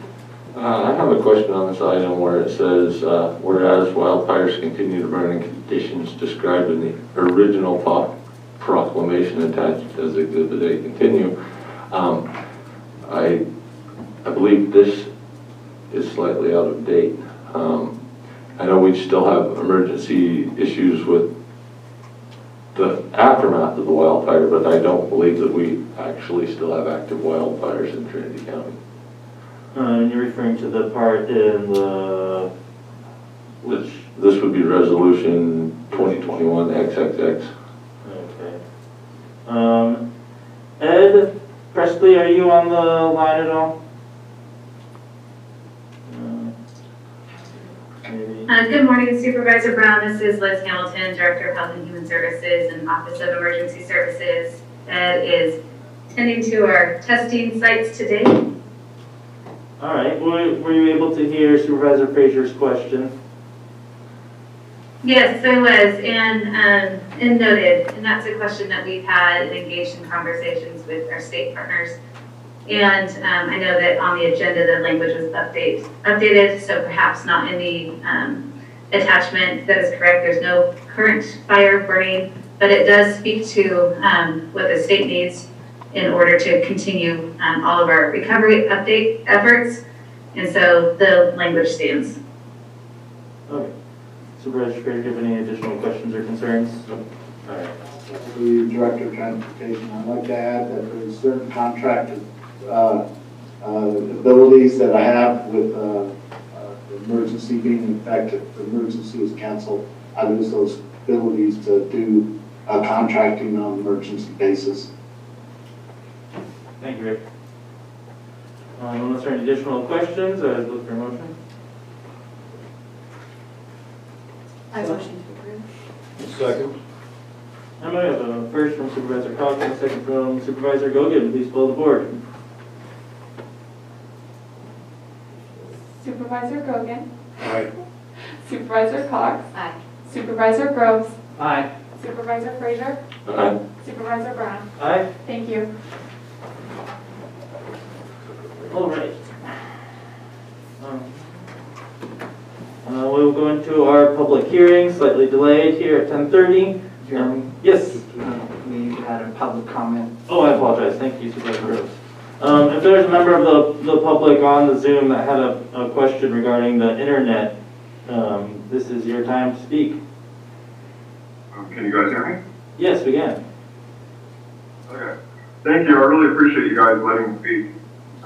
My name is Matthew Jefferson. Today I'd like to talk about our cannabis program, more specifically the Richard Toombs' plan for the program, and the talk of phasing out District 1 farmers. This is a topic that needs to be discussed. It's a really serious topic for me. I'm the owner of Trinity Health Canada, a permitted cultivator and coffee cream. Through this process, I haven't commented on much. I did comment and worked very hard on creating a sustainable tax for the industry, working hard against an opposing tax that looked like its purpose was to bring all aspects of cannabis, regulated or unregulated, to extinction. The fact is there's a lot of people in Coffee Creek that grow cannabis. Look at the EIR, and I would like to disprove a myth about my area. The fact is most of Coffee Creek supports legal regulated cannabis. The opt-out zone in my area was created without a real vote. It was created by a small group of people through fear and confusion and misinformation. They were confronting people and forcing people into signing it. I say all this because I'm really worried that I'm going to lose my permit. I moved up here 5 years ago from Burnt Ranch. I've experienced a lot of discrimination out here.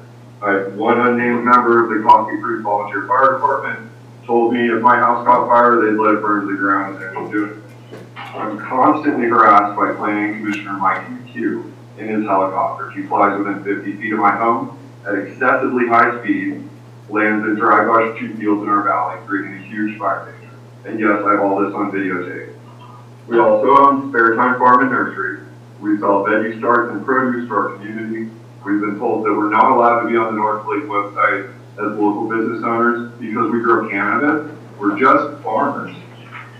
The fact is, a lot of people ask me all the time, why won't that guy get a permit and why can't I get a permit? I tell them they can't because of this petition. Everyone is pissed, both sides. It's a travesty to deprive this area of the economic viability that legal cannabis can bring to our community. We're one of the brightest counties, and Coffee Creek in particular is struggling. There's no local jobs, local businesses shutting down. People want to participate and they should have the right to do so, to work for themselves or raise a family on their own land. With that said, there's obviously two sides to the story in Coffee Creek. But today what I'm asking for is an answer. I've lived in Trinity County for 13 years. The second I could get a cannabis permit, I did. I followed every rule and every law you put to be compliant. I've spent hundreds of thousands of dollars to be compliant. I never planted a single plant on this property until I got a permit. I've never had a formal complaint. The fact is we're farmers diversifying our farm with cannabis, and you can't survive as a small farmer without diversity in America these days. So are you going to phase this out after all the hard work we've done to be 100% compliant. Are you going to stand by it and support it and guarantee? Thank you, Matt, for your comments.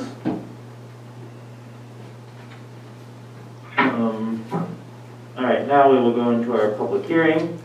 Grants, item 3.1, hold a public hearing and adopt a resolution authorizing application for funding and execution of grant agreement and any amendments thereto from the 2020 Community Developed Block Grant CDBG-CV2 and 3 program, Coronavirus Response Rounds 2 and 3. No impact to the general fund. Non-competitive CDBG-CV2 and 3 funds in the amount of $370,816 for COVID response will be awarded to the grants department. And I'm assuming Susie is on the line. There you are. Good morning. Thank you for having me this morning. It sounds like it's been a long morning, so I'll try to be quick. Today, we are presenting another grant funding opportunity related to community development block grant funding. This particular funding notice is around COVID response funding. The categories have been modified from CDBG to allow jurisdictions to respond with COVID funding to support many different activities. In the past, it's been around economic development, which is still an opportunity, housing, public facilities, public services, and housing assistance. So what we are presenting today is an expenditure, a planned expenditure of funding in the amount of $370,816 in 2 buckets of funding, public facility and infrastructure improvements and housing assistance. It may happen that I come back to you again with a different resolution. The state is trying to fix a couple of things with regard to the electronic submission of this document, and in doing so, they may have to move the applications around, and this is a hokey response, and we may move money from public facilities into public services, and if that is indeed the case, it depends on what the state answers later this month, then I will have to come back with another resolution. But right now, what we're planning on expending this funding is on public facility and infrastructure improvements as it relates to COVID response, in particular, the purchase of a vehicle by behavioral health that has all of the, I guess, plexiglass interior to protect the driver from ill or sick passengers in the back of the vehicle that are being transported. In addition, housing assistance funding that we will more than likely subcontract with the Human Response Network, who is our housing provider here locally, to purchase and replace some of the emergency shelters that they have. We may be adding units to their emergency shelter provision, but we can do that making the nexus to COVID in that we are going to place people in units that are allowing them to shelter in place or quarantine with their own family members rather than be out in and on the street, potentially suscepting others to COVID, including themselves. So the difference between this pot of money and COVID-1 CDBG funding, if you recall back in the fall, CB1 funding was used for economic development, and at this stage in the game, we still don't have an executed contract from the state. We're switching gears and using rounds 2 and 3 funding in this resolution for a different COVID response reason. And then you'll see me again probably next month with respect to regular CDBG, and we still need to decide what that will be used for, but that can be used for public services, public infrastructure and facilities, economic development, housing assistance, as the full gamut of CDBG programs. So this is just one pot of money around CDBG activities that we can use for a variety of activities. Thank you so much, Susie. But your audio got cut off there at the last second. I'm happy to answer any questions. I come before you a lot about CDBG, so I can understand how some of the funding sources get interwoven. Are there any questions from the supervisors for Susie? Supervisor Cox. It's chewing around in there, isn't it? The head goes past 45 degrees. I know, right? Susie, I should have asked you this sooner, that's why I'm delaying, but I guess, I mean, these needs make perfect sense. I guess I just should have asked you sooner what the options were. But maybe that's not necessary, because I'm guessing you have vetted this and it's all good.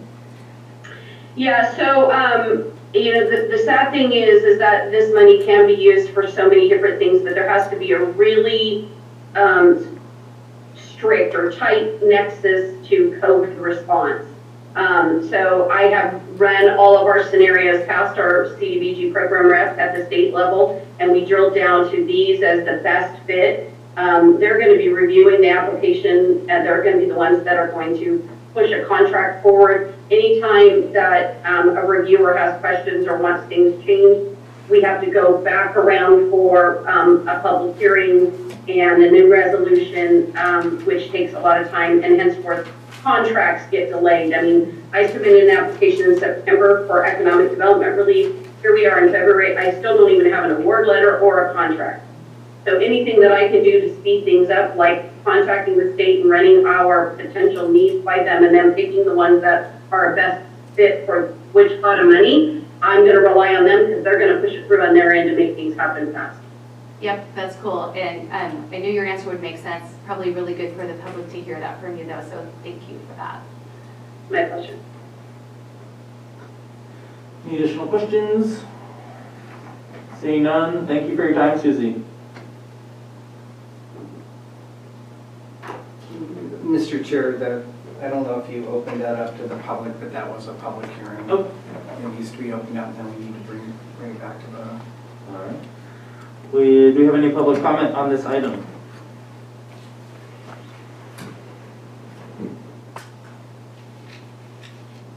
Emma, anybody out there?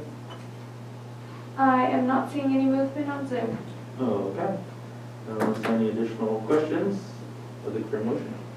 I would move to adopt the resolution as presented. Second that. And now we've got a first from Supervisor Groves and a second from Supervisor Gogan. Please follow the board. Supervisor Gogan, how do you vote? Aye. Supervisor Groves? Aye. Supervisor Cox? Aye. Supervisor Frazier? Aye. Supervisor Brown? Aye. Thank you. All right, we will go into reports and announcements unless anybody needs to take a break. All right. Item 4.1, report from department heads. Are there any department heads out there wishing to report?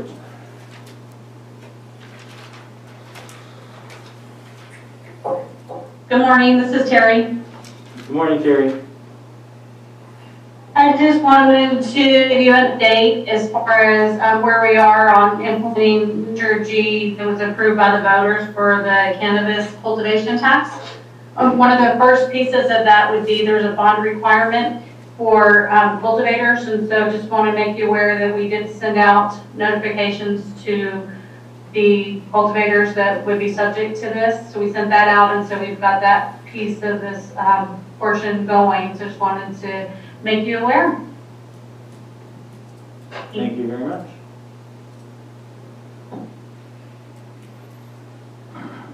Any other reports from department heads? All right.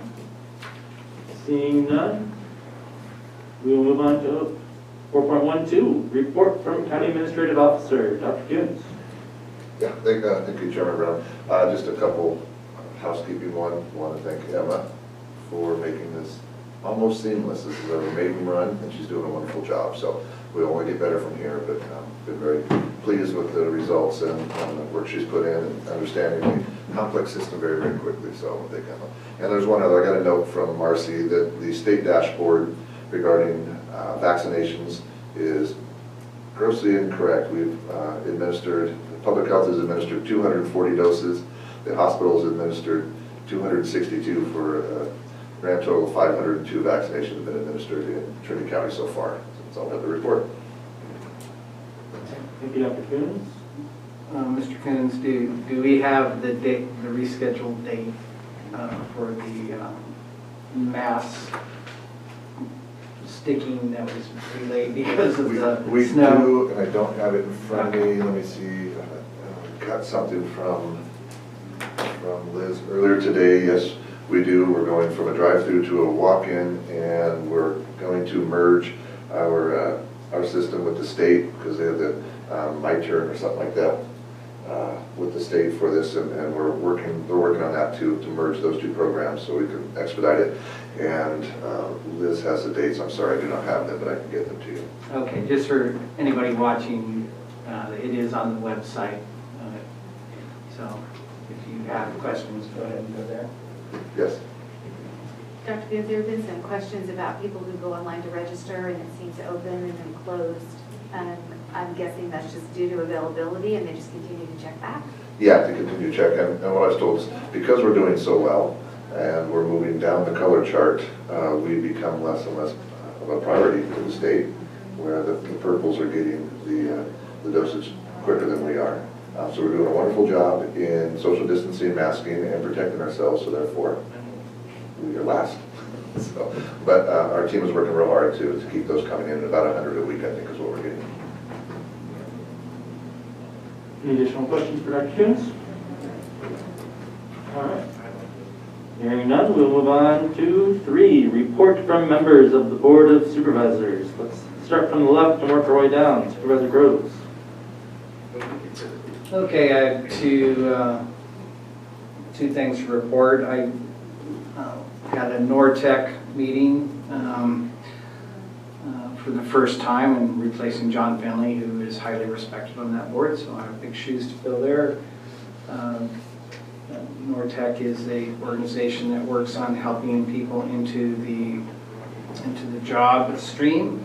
The kind of takeaway from the first meeting, it's an 11-county consortium, is that there is a lack of qualified labor out there throughout the whole North State, and they are working hard to get laborers up to qualifications in this county. They are the funding source behind the Smart Center, and I will update that as we go. Secondly, TMC.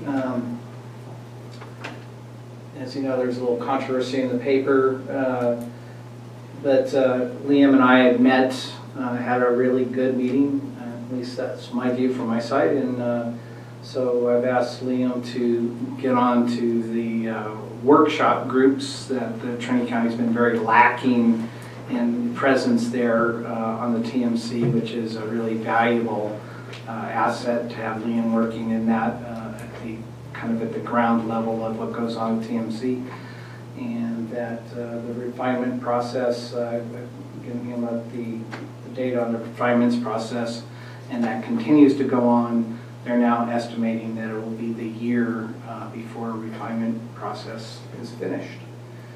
And with that, I think I'm done. Thank you, Supervisor Groves. Supervisor Cox.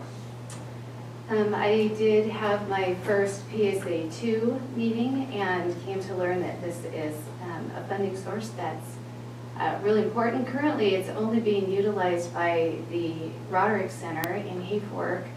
For Trinity County right now, it used to be utilized for meal services through the Golden Age Center.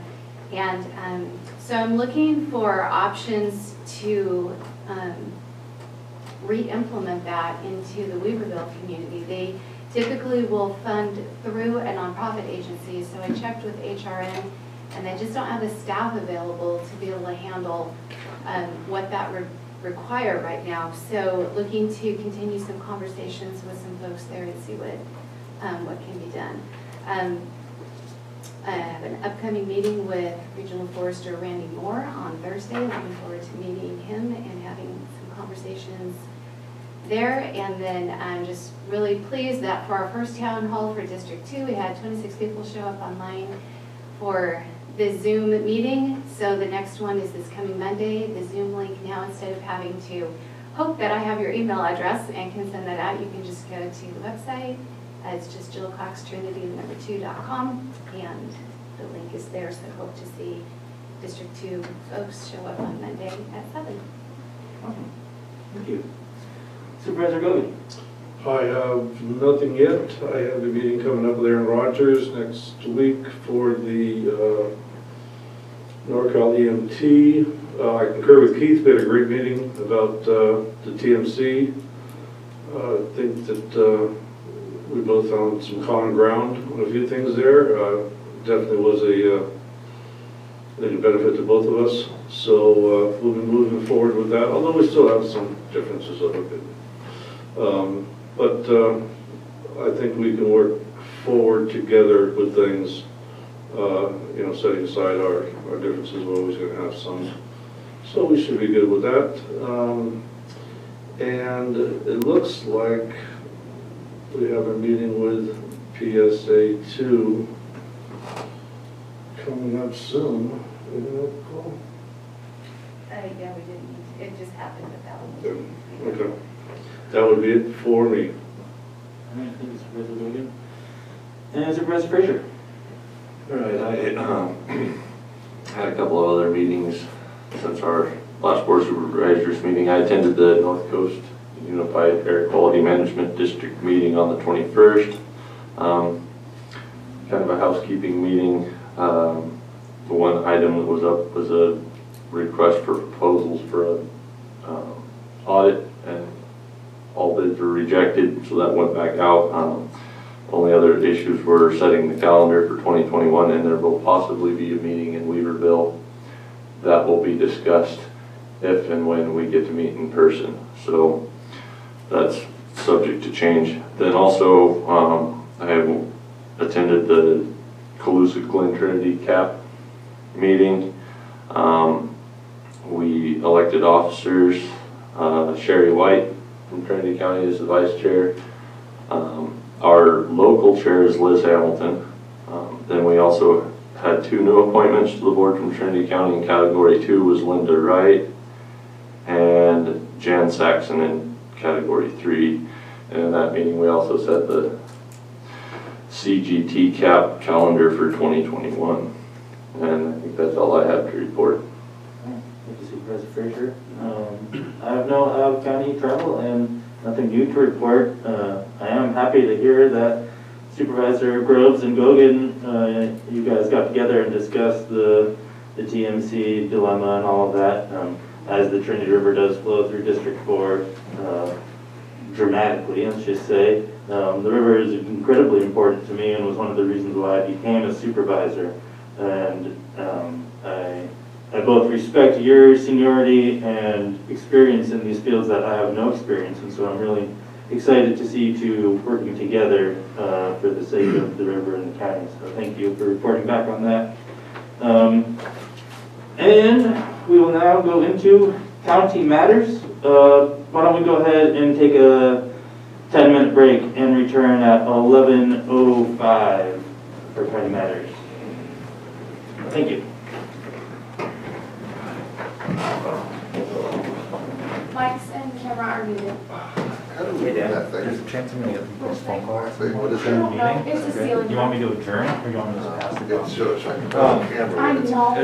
That's up to you. If we can get it to move over. I can drop. It's mic for really tall people. Is it? It's a closed I think it's session. for you. I'm recused on Center that the box. ACP one. Okay, so. Yeah. Okay, I don't know if we're gonna get it up, but So Jeremy, I think we're not too bad.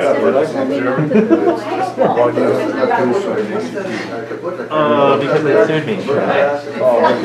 Separately. Jerry texted me, Jerry. No. Wait, did I hand that to you? Yeah. That white Got it. paper people, did I hand that to you? So far, it's going very, very Look for good. your image. How come when you switch cameras it like readjusts quickly? Because they cancel out. Take a part now. Yeah, I made a note. We didn't move their parking spots. Yeah, I'm going to ask because it's making me mad. Yeah. This was bothering me too, I can see it. I put it square in front of you, but the computer's in the way. Oh, that's awesome, leaps and bounds. Yeah, we're gonna get it fixed. I'm really excited it's Good going. job, there you go. We can meet you or Somebody call get- back? How's Margie? She's good, she'll be here later. Morning. Good. It looks amazing online, guys. Does it work, does it? It is so awesome. Good. Yeah. Any And you And can it hear was, everybody. the sound, yeah, except for the little, you know, things, it was wonderful to listen to. And those will be worked out. Yeah, we'll get those worked out. We'll get Yeah, the I'm planning on screens down a emailing little the bit. planning commission to do a training shortly, so that we can work through it all.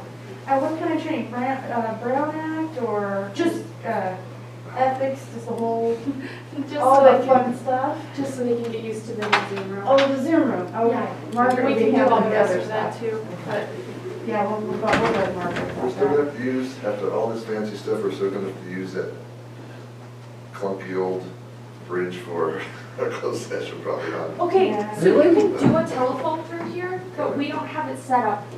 Uh, So you could if you pay for it. What's it cost? I don't know. Money. Find out. Yeah, I know. We got cannabis tax. Okay, yeah, I'm dealing with this one. You heard about that? Probably streaming I've been live, aren't we? dealing with Are we streaming right now? No, we're not here. Is to understand. You're not streaming, what I've got is the And if you're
Yeah. Okay. I'm just interested in figuring out how to get these folks some food again. You know, they were used to. So this part here is the county library. Oh, okay. This is not yours. It's not- This is the. We were just talking about. Patch in as a county network. Well, but it's running off of Friends of the Library router. Right, but I mean, can it just go, it's not going to the patch panel? But this amendment was not I don't know about that part. What I know is it's being served by Verizon for free to the Right. Friends of the Library. But it's, normally there's a patch panel and the cabling runs from the patch panel to the wall. Well, it's in the patch panel there, but I think So it's a just separate, patch I think it's a different separate router. patch panel. But that's the way the patch panels function, is that we can connect it to any switch. Well, through the I patch understand panel. that, but, you know, I mean, it's basically Friends pay for the anyone else cable. that- I pay for the cable, actually, and all that stuff, so it's Friends of the Library stuff, not, I mean, I see. not sure what that means as a whole thing. All right. You paid for the cables? I provided. Boom! Sorry, that's all right. I just have to see what it is. We would have stopped at the door. I apologize for that, it was louder than I thought. My ear is ringing too. Backwards. All right, county matters. These items include non-routine or controversial matters and are listed alphabetically by department. A member of the board, staff, or public may request that an item be heard out of order. Are there any requests? Seeing none, we will proceed. Board of Supervisors, item 5.1. Discuss and/or take action to appoint Supervisor Cox's selection for Planning Commissioner District 2, no fiscal impact. Alright. Sorry, just pulling this up. Supervisor Cox, would you like to speak at all to this? I have reached out to Bill Sharp and had a lengthy conversation with both he and his wife, and just, I appreciate his views and his commitment to the community and his willingness to be committed to the Planning Commission, and really am grateful that he has accepted the offer and would take that appointment. All right. Is there any, Margaret opened this up for public comment, correct? Yes. All right. I guess I should have done that first. That is correct, yes. Is there any public comment on this item out there in Zoom land? Hearing none, I would entertain a motion.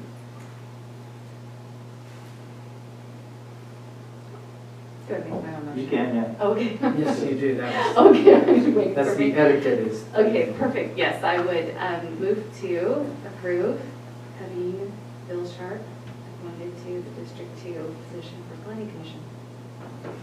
All right. And the second on that. Aye.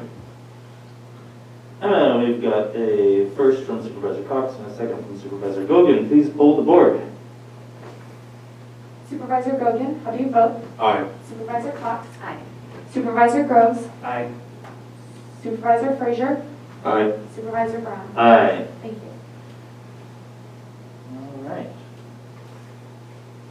And item 5.2, discuss and/or take action to appoint Supervisor Gogan's selection for Planning Commissioner District 3.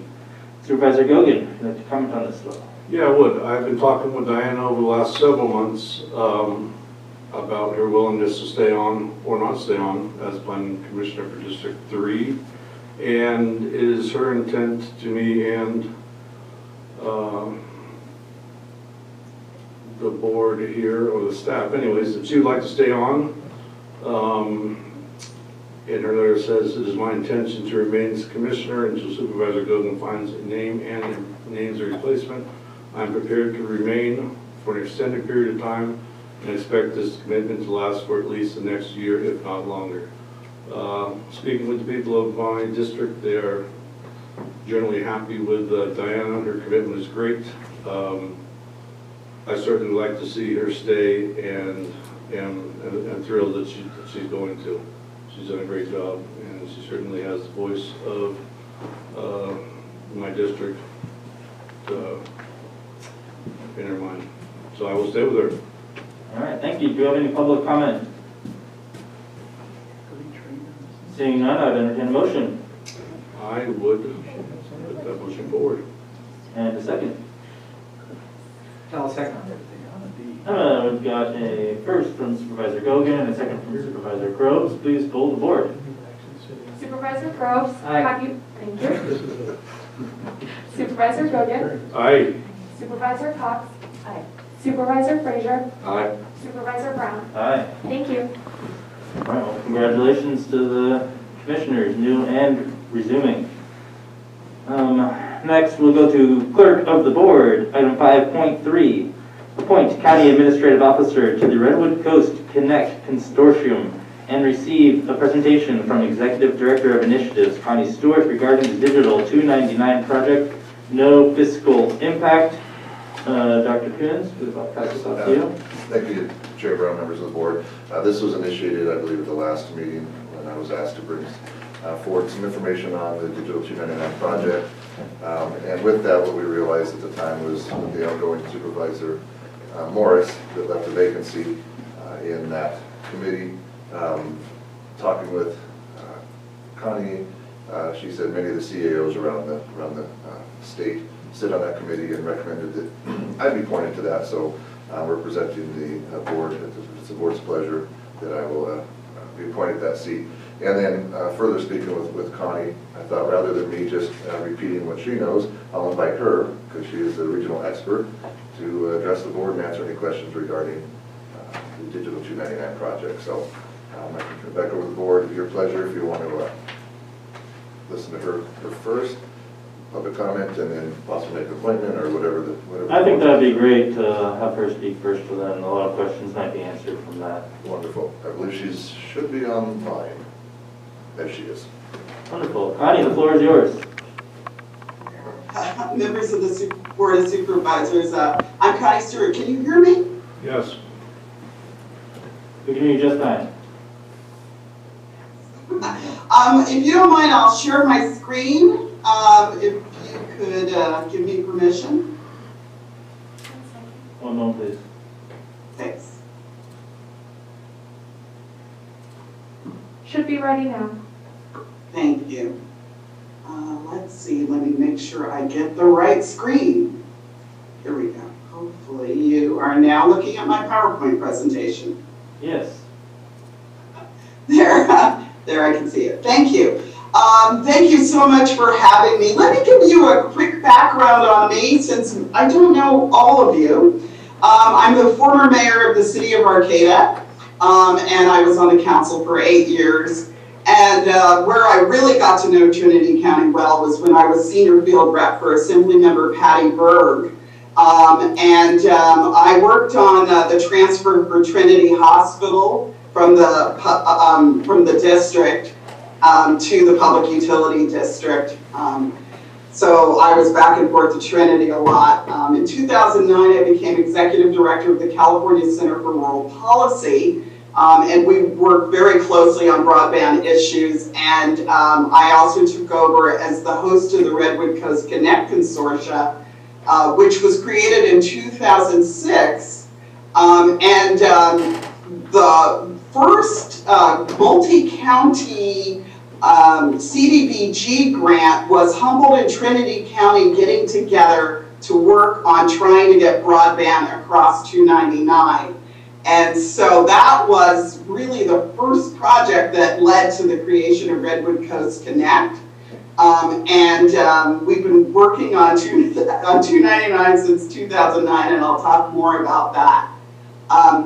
Let me just, because, you know, broadband, sometimes we start talking in code. Let me just, for everyone listen, talk about phrases that will be used during this presentation and thrown around. Some people say first mile, some people say last mile, but essentially that's the connection to your home. And then middle mile would be what we're trying to build across 299. We're trying to create an internet highway that could serve all of the communities, 11 communities that lack broadband, quality broadband along that highway. And our focus has been route diversity. In other words, we don't want a Yahoo with the backhoe cutting us off from the world, right? So, and in Humboldt County, we've had 4 Yahoos with the backhoe cut us off from the world, which is why I use that phrase. You know, we want reliability. So if there's a break, we can reroute and still, you won't even notice it home. And then also, you know, when we were preparing for this meeting, I realized that there are people that are paying for service, and especially in a COVID world, noticing they're not getting quality service. So I wanted to throw in these 2 websites so you can test your speed at home. And these 2 websites populate maps to allow those maps to know in real time the speed you're getting. And it's important to take this test because it helps make us eligible for grants. Because right now, the way the system works, companies say what speed they're providing, and it's up to us as citizens to verify that information. So I just wanted to throw those 2 websites up there. The CalSpeed website updates our California list, and the NACO site updates the federal list and our state list as well. So please let your constituents know too. They can always test their speeds at home. I said 2006, but I now realize it's 2007. The first thing we did was create a regional plan. We realized that really we have lots of great internet providers in our communities, but it's expensive for them to provide broadband because they lack open network, reliable pipe to bring broadband to your home. And so our goal was to build those big pipes so that the local internet providers could provide capacity. You know, so I want to be really clear, when we're working on the big pipes, we tell whoever's coming in with the big pipe, work with our local providers to have them on your network so that they can enhance their businesses. Most of the folks we're working with they're not really interested in serving a whole lot of communities. Sometimes they say they're going to serve communities in order to get the grant because the grant requires them to do some last mile. But mostly, we are talking to the companies that are building big pipes. And our target was to build 6 of those big pipes because that would provide access to 98% of our households along the route. So let me tell you the good news of what we've done all that time. We successfully completed the Eureka to Cottonwood Highway 36 project, which serves communities along that route.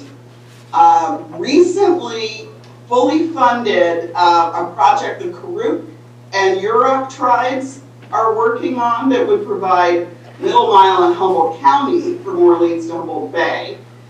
We did a project with Frontier Communications along Highway 199 to connect Medford to Crescent City. Frontier did a project in Humboldt County. Hoopa just got a grant at the last meeting to do a project in the Hoopa Valley. Smith River has a grant pending, and we're working on a cable landing project that will connect Eureka to Singapore. And then, of course, there's the Digital 299 project, which is the one you're most interested in, I'm sure, as a board. And it's the Mount Everest project. I've got to tell you, in the state of California, I swear, as soon as it's done, I'm retiring the next day. There have been Did that slide change? Okay, so let me tell you what's going on with 299. INYO was awarded a $47 million grant to do 299. However, they have terminated their involvement because they could not come up with matching funds for that. You're maybe asking why I haven't come earlier. It was all rumor. We got official notice on January 28th that they had sent a letter in September saying that they were terminating involvement. Vero Communications is a company out of Colorado, and they are interested in picking up and building 299.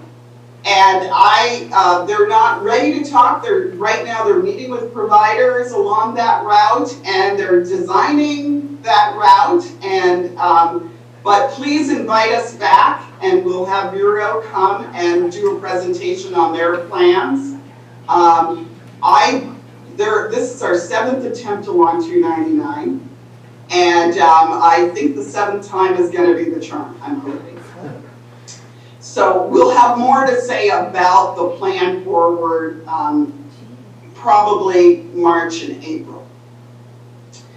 I just wanted to cover briefly the 6 previous attempts. And one of the things I was working on this slide while I was listening to your meeting. You know, one of the things that amazed me is how much the price has gone up. You know, the original attempt, the grant was $7 million, and as I said, INYO Networks, which I forgot to put on the list here, was $46 million was their match. So the sooner we get this done, the cheaper it's going to be, because it just goes up and up and up.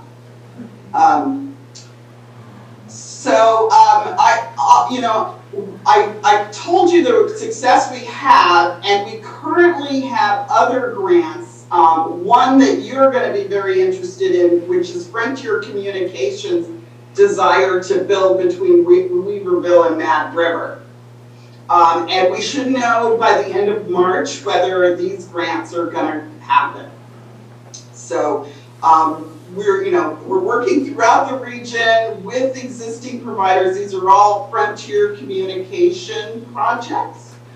They've all submitted grants, and they've been a great partner with us at attempting to get grants for projects in the region. I also want to tell you some good news. T-Mobile and Sprint merged, and as part of that merger, they have promised to deploy 5G to county fairgrounds, and priority is given to fairgrounds that have a lot of emergency services. And as you well know, but especially as we heard today, you guys are one of the top priorities. So we're in the middle of talking to T-Mobile. Here's an overview of their network and their plans. Here's their 3-year build-out plan for the region, and here's their 6-year build-out plan for the region. So, things are changing a lot, but more coverage is coming, and you can see Hayfork, they're planning on putting a good amount of spectrum in that region. There also is more good news because the federal government, FCC, has the Rural Digital Opportunity Funds. And those funds were awarded, it's an auction. And we're in what's called the silent phase until the end of February. So once again, invite us back. We'll have more to say at the end of February. But companies are designing how they're going to get service to households in the region. And they have to offer at least one voice and one broadband service to all locations in the region. 40% of those spots have to be done by year 3. and then additional 20%. And then if they missed anything, we revised the maps in year 6, and then they add to year 8 to serve all the households. The winners in our area, the green is etheric communication, and the red is the Space Exploration Technology Corporation. So these are all wireless providers who are looking to put broadband in every household in these green areas and the red areas.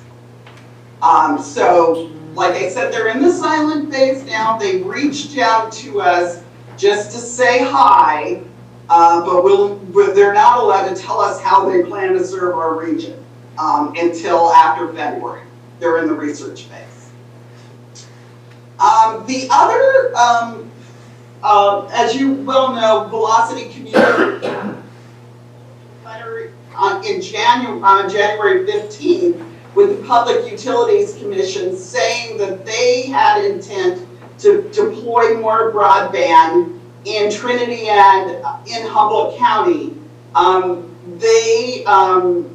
The right of first refusal would have prevented anyone else from applying for grants in those areas. And the commission said that they did not meet the standard to block anyone else from applying for the grant, but clearly Velocity is looking to expand service.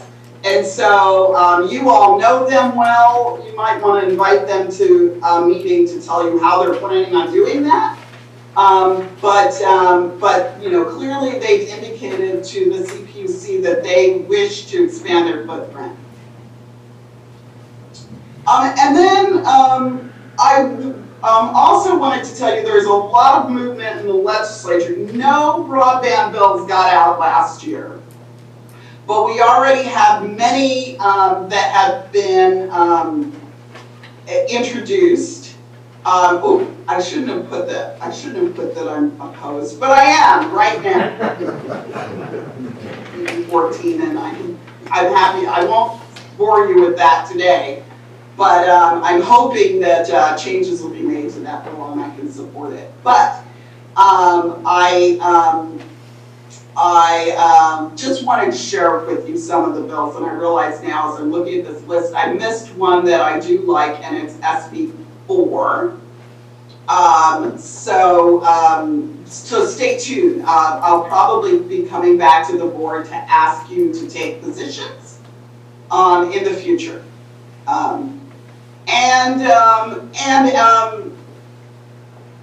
Judy Morris was the rep. Supervisor Morris was the rep to the consortia for her term, and now that she's no longer on, we would love to have someone else appointed. And as was mentioned, we have been having CAOs be appointed instead of members of the supervisors. There's a lot of moving pieces right now, and so you know, I would recommend that you follow the trend and appoint your CAO. And I'm happy to answer any questions you may have. Thank you so much. Connie, that was a great background into the present moment where we're at. Do any supervisors have any questions for Connie? Supervisor Groves, please. Hi, Connie. Supervisor Groves. As always, your bubbliness is always impresses me. The 299, which the delay in this has cost this county millions and millions of dollars. It doesn't sound like that I guess it's breathing by just hanging on by a thread. Does the HOOPA have to tie into that digital 299? It doesn't have to tie in, but it did say in their application they want to. And so they, so you know, the good news, I'm bubbly. I think the 7 and let me tell you why. There's two things that are happening that make me optimistic. One is the projects like the Hoopa project. There are getting to be more what I would call anchor customers who are able to pay for operation and maintenance costs of the line. See, one of the major problems we've had with this big build is it's expensive, but there's not a lot of customers to continue to make it viable. And so, you have to have both ends taken care of. We've got big customers coming, and the one big customer I didn't spend a lot of time on is the cable landing customer. And there are some companies that are looking at putting in Pacific Rim connection for big cables. And they're going to land in Eureka. And it does them no good to leave the connection in Eureka. They need to get out and across to Chicago and other places. And so there's the opportunity to get those big customers through, and we're telling them, well, there's this project we've been trying to get through. It'd be great to help. And that's how Vero came. And Vero also, they started by doing E-rate builds. So they build to schools and libraries and others. So they're very interested in those anchors that are tragically missing in Trinity County. So first thing I said to them was, Burnt School, you can't go past Burnt School.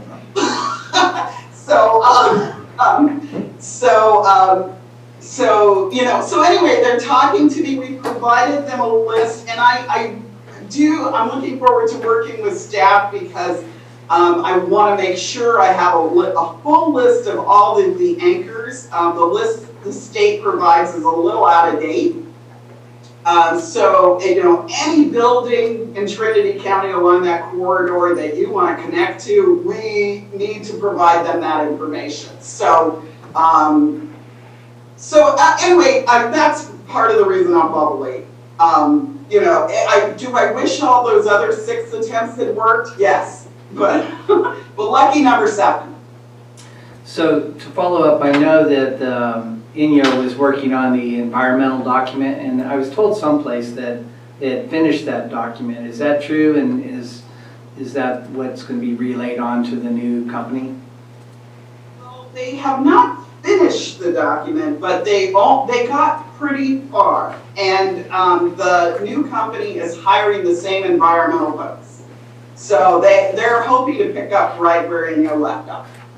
And so that would be the same, basically the same project, no drastic changes within that project? There were a few spurs that might end up being a phase 2, but I've got tricks up my sleeve to deal with the phase 2. Vero is not a last mile company. They only serve anchors, so Lewiston, we're working on figuring out, but that's where like a relationship with Velocity, to agree to the same speed if possible and serve that, or Frontier Communication to be the last mile provider could come in. But yes, essentially they're looking at picking up the same project, and it's how do we do that? So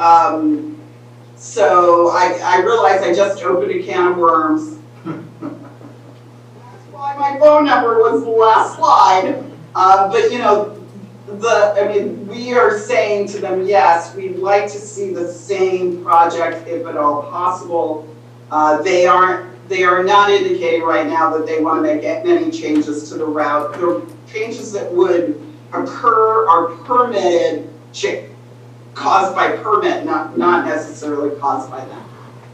But Mile Providers wants to pick up that mantle. Because broadband, because INYO Networks isn't moving forward, those grant funds are going to get rescinded, is my guess, and they're going to be available to anybody who wants to apply. So our hope is that we could talk to folks about applying for those now. And that money would go to last mile, and give us a robust last mile. So my last question is that you had that one slide of velocity trying to expand drastically. Will that hold up? I mean, that's a major move. I mean, that's got to be millions of dollars for that little company. Will that hold up any of the broadband on 299? No, as I said yesterday, at 5 p.m. yesterday, we got a note that the staff denied locking those census blocks down. What that means is that Velocity can still, Velocity can apply for a grant to serve those areas, but anyone else can apply for a grant too, as well, to serve those areas. So they're welcome to expand their footprint, but they're not able to block any other company from doing it. Does that make sense? Did I? Yes, that makes perfect sense. Thank you. And thank you for your information. I could probably sit here all day and talk to you about this, but we've got to move on, so I'll let the other supervisors ask questions. Is there any questions from the supervisors? All right. Thank you for your time, Connie. Really appreciate it. I'm sure you'll be hearing from Trinity County. Or Richard, I suppose. Are there any public comments on this item? Anybody out there? I'm not seeing any movement. All right, seeing none, I'd entertain a motion. The motion is to appoint county administrative officer to the Redwood Coast Connect Consortium. So moved. Thank you, Supervisor Fox. Second from anybody? Second. And now we've got a first from Supervisor Fox and a second from Supervisor Gogan. Please pull the board. Supervisor Gogan, how do you vote? Aye. Supervisor Cox? Aye. Supervisor Groves? Aye. Supervisor Frazier? Aye. Supervisor Brown? Aye. Thank you. Thank you for taking that on, Richard. I appreciate that. Yeah, thank Connie for willing to participate. She's got all the information and we'll invite her back, so thank you. All right. All right, moving on to planning and zoning. Item 5.4, receive a staff presentation, discuss, and, if needed, provide direction to staff regarding the proposed draft 2021 State Fire Safety Regulations Update. Unknown fiscal impact. Director Hunter, the floor is yours. Good morning. Thank you. Kim Hunter, Building and Planning Director. This morning, there'll be a presentation. Lisa Lozier, our Deputy Director of Planning, will be giving that presentation on the specifics of the proposed updates to the state's fire safety standards. First, I wanted to touch on just a few things and also mention that we also have a county code section on fire safety standards for Trinity County. So with the fire and county state standards, the purpose of these standards is to have jurisdictions prepared and standards adopted for the purpose of establishing minimum wildfire protection standards in conjunction with building construction in state responsibility areas. Okay, now many counties have incorporated cities or urban areas that are designated local response areas. Trinity County, we do not have any local response areas. We just have state response areas, and those state response areas are either rated high or very high. And there was a map included in your attachments of the state response areas in the county. Now the county, okay, let me back up. The state responsibility areas and the standards that apply, they were established years ago and have been updated more frequently as we're in a new age of wildfire and the disasters that we're experiencing for much longer periods each year are fire season is very different. So we're seeing more and more changes to these fire standards in response to what we're experiencing. The last update was in July of 2020, and that's what's currently on the books for the fire safety standards. This is another round of changes and updates that would affect future development in Trinity County and throughout the state. It also may start to include local response areas where that was not the case before, but that is an issue that's not relating to Trinity County. So section 8.3 is the county's fire safety standards. Those standards were approved in 1991. That was a while ago.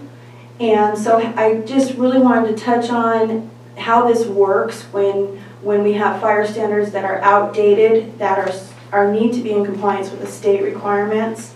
It's very simple, actually. The county can adopt something more restrictive than the state's fire standards. It can't be less restrictive. So equal to or more restrictive is the county's role.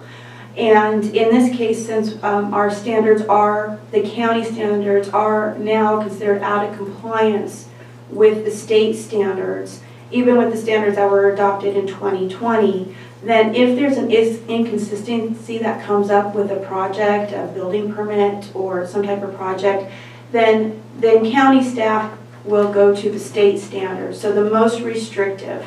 Again, we can't be less restrictive than the state. And that's how that works until we can get our fire safety standards for the county updated, which we do hope to do very soon.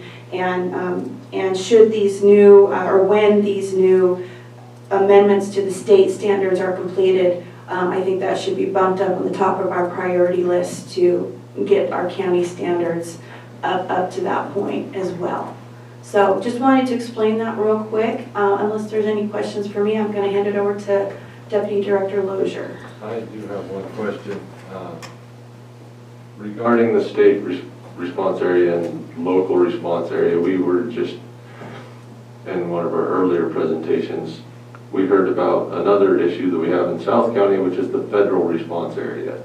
And I'm wondering if you have any input on how this fire safe ordinance or these fire rules from the state, how they would apply in the federal response area in South County. Well, the fire standards only apply to those areas noted as state response areas. So if it's on the map, this is often what planners say, if it's on the map and it's in that state response area, then these standards would apply, the state fire safety standards. However, there are areas when you're in a rural jurisdiction, and I'd be happy to look more, into this more, but when you're in a rural jurisdiction, oftentimes you have mutual aid agreements where fire services are for one jurisdiction rather than the other. Now, I'm not familiar enough with Southern Trinity in the situation, but I know there's interest in what the situation is and how to avoid some of the issues we had with the fire this summer. So I'm happy to look into that in more detail and see what could be done, what the situation is. So I don't have any answers at this point, but it can be very complicated. But when it comes to the standards, if an area is noted on the map as being within the state response area, these standards would apply. I'm sorry, I don't have more of an answer for you today. That's okay, thank you. Okay. Hand it over to Deputy Director Lozier. Thank you.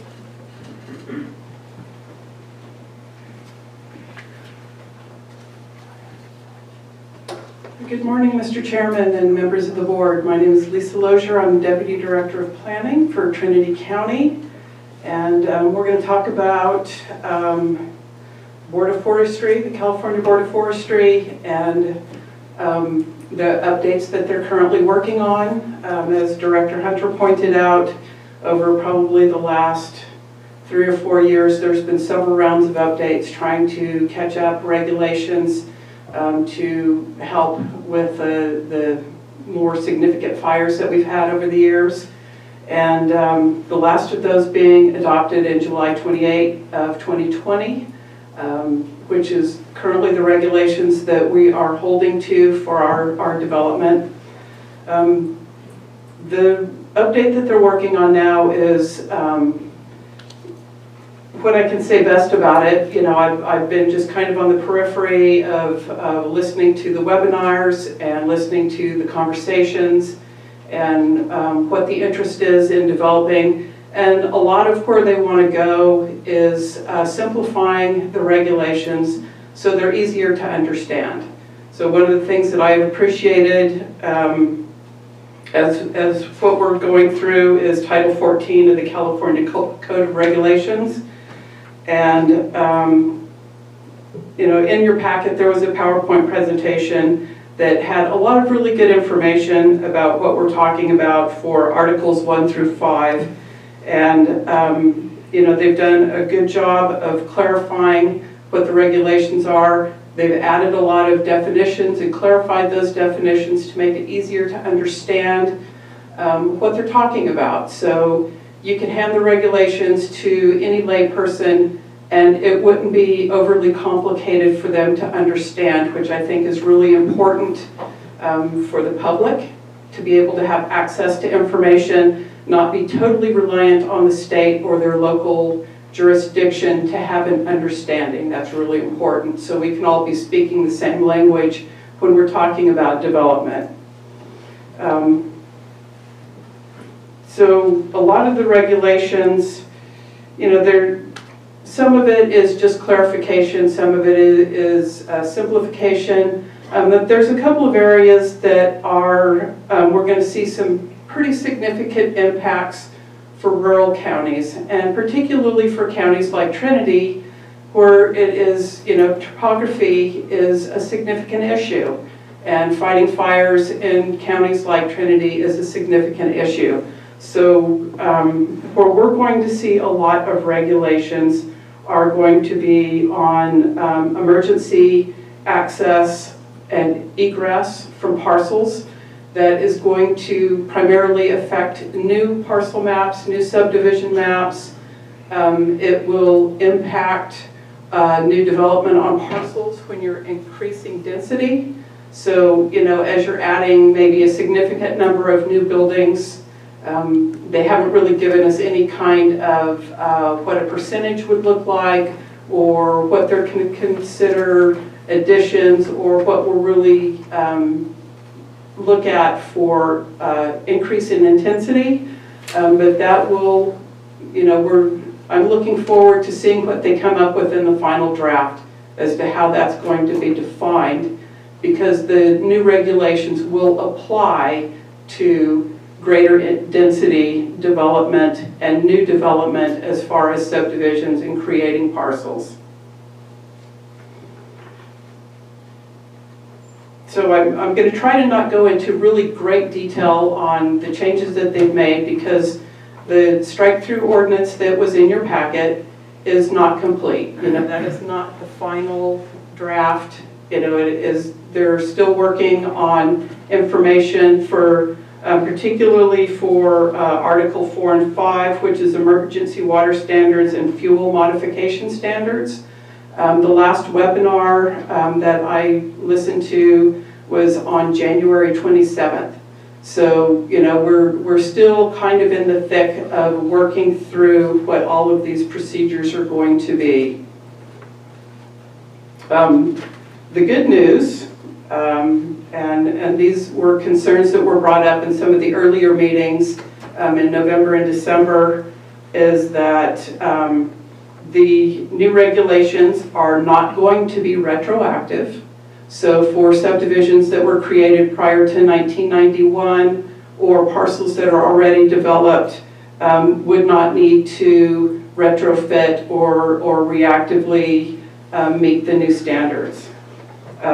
They do not impact reconstruction of structures destroyed by fire or by other means of disaster.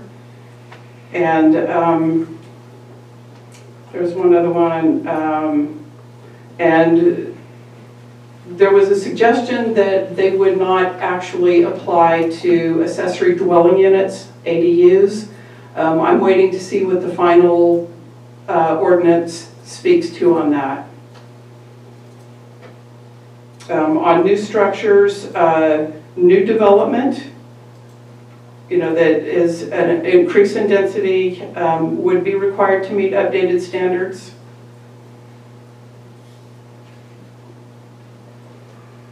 And as I said earlier, expansion of structures, we're still waiting to see exactly how they're going to define what an expansion might be. So as we're still going through this process, I received a proposed timeline for the new regulations. And the timeline I received on January 29th, we're going to look at a new strikeout underlying draft that's going to be available on February 8th. And that should include all of the proposed changes that have been discussed on all the webinars for Articles 1 through 5. They'll have a workshop scheduled on February 22nd for a last round of discussion, which should include just minor clarifications. And the goal is to have a completed draft that will be made available to the public for a 45-day review in the middle of March.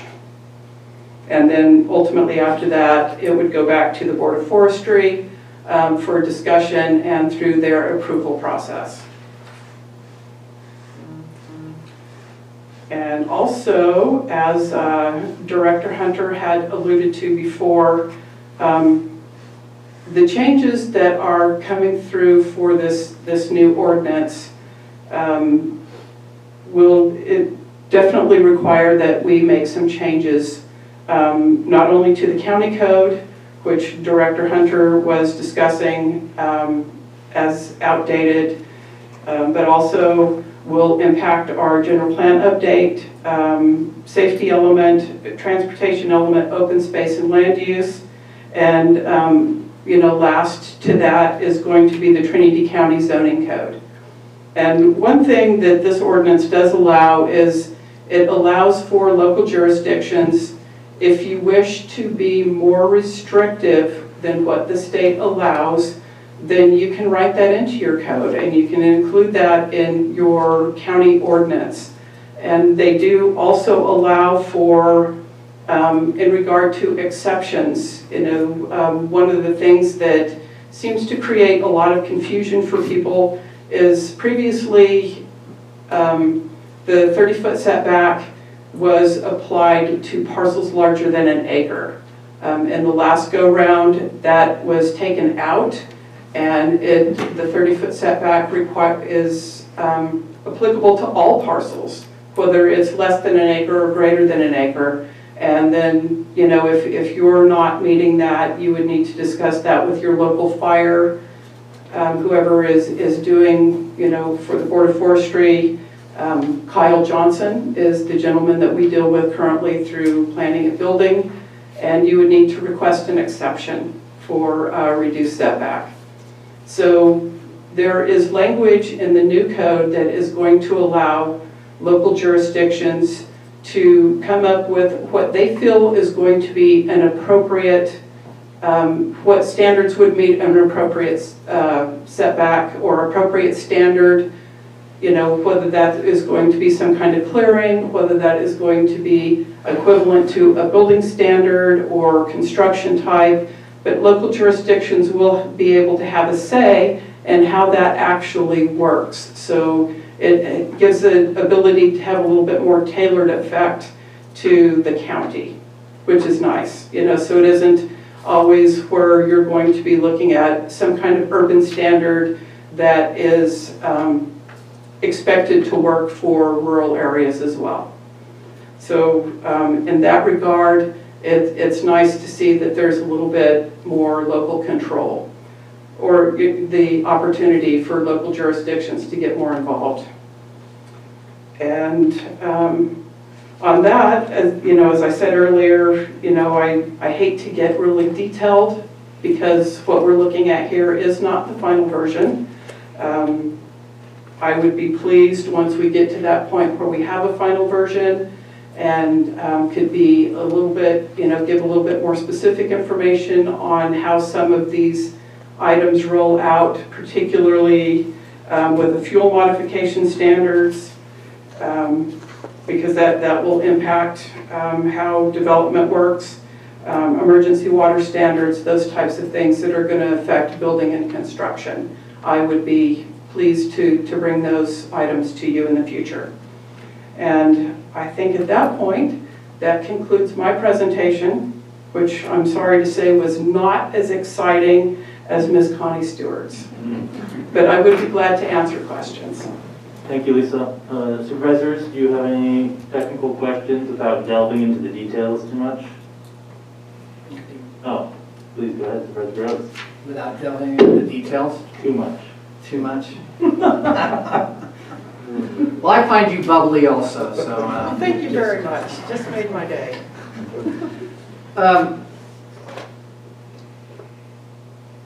So when you talk about new construction, and I guess maybe you talked about that you didn't quite know, if somebody's remodeling their house, is that going to mean that they're going to have to spend a lot of money on a driveway, or is it they remodel the house and don't add any rooms to it, or? That's a really good question. So basically, an interior remodel where you're not expanding the footprint at all is not going to trigger any kind of new conditions the way it is written now. So what I'm going to do is, in the original PowerPoint, what they had written, I like the way they word this because I think it's fairly clear, and I will go ahead and read that let's see. So any modification to a parcel, road, driveway, or structure that increases the number of residential uses, increases the service capacity of a commercial enterprise or commercial use, or increases the number of persons on the premises of an industrial site, those types of corrections would require to meet the new standards. So if you're talking about including a residential, if you were talking about doing an expansion to a home which would be significantly larger with the intent of housing more people and potentially providing additional traffic, I would see where they could require some additional standards for that. If you were increasing intensity, going from single family residential, if you're looking at a zoning district, going to a multifamily zoning district, then yes, you're probably going to trigger some additional requirements. Okay, so, and of course, just for clarity, these are out of our control and out of our hands, and so when people come and yell at you because these have been put in place, this is really a state issue, correct? This is a state issue, yes, that's correct. And here I'll just throw my 2 cents in that many of these things will be deal breakers for a lot of people to be able to build their house, remodel their house, or even live in the county. So thank you for your work and pointing this out to us. Well, hopefully we will have the opportunity to have some say on exceptions. I'm curious to see how they come out on exceptions and what kind of latitude we have to be able to help all of our local people. Any other questions from the board? Lisa, I have a question. I guess I would just say, if you can keep your eye on this and give us updates as they become available, that would be very much appreciated. And for members of the public, I imagine that there is public comment opportunity when they have these meetings. Do you know? Yes. The webinars, you do have to go to the Board of Forestry to register to get the information to attend the webinars, but they are open to the public. And also when they are finished with the last version of the strike-through, it will be available for public review for 45 days.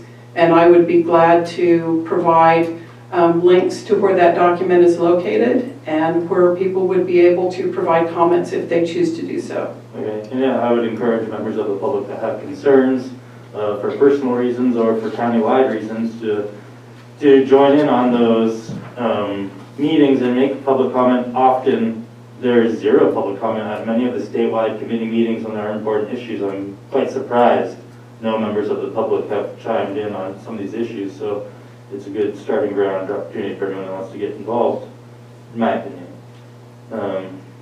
Thank you so much for your time. Thank you. All right. We had two items on. Mr. Chair. Oh, I apologize. Mr. Tippett would like to. Yeah, I did want to jump in on this a little bit. There are some restrictions that are coming from the roads that are quite significant. And the county engineers have had a lot of concern about it. So the Infrastructure and Development Subcommittee is taking charge of looking at this and making response for the county engineers. But the one in particular there's a couple that we're really worried about, and there's one in particular which requires a homeowner that is building the structure to have fire safe access from the structure all the way back to the fire station. So that could end up creating some significant requirements for homes that want to develop, and that's probably the one that has the biggest concern. And also they're looking at changes in widths of the road, making them wider again, and also increasing bridge capacity, where right now you have to accommodate one truck, they want you to accommodate two. So there are things that we're watching out for as county engineers, and we'll be commenting as they move forward. Thank you. Rick? Yes. Just quickly glazing at this would probably limit any development in the Pines. That's, I mean, when my mind just came through that. Well, it's kind of interesting because as Kim and, I'm sorry, Lisa had said, they are reducing some of the restrictions, such as allowing for tighter radius curves and higher grades.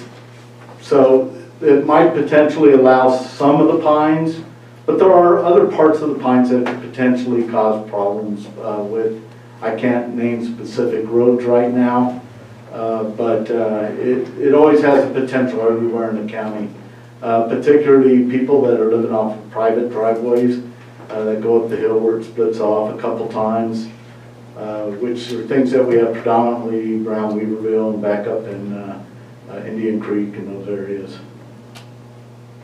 Thank you, Rick.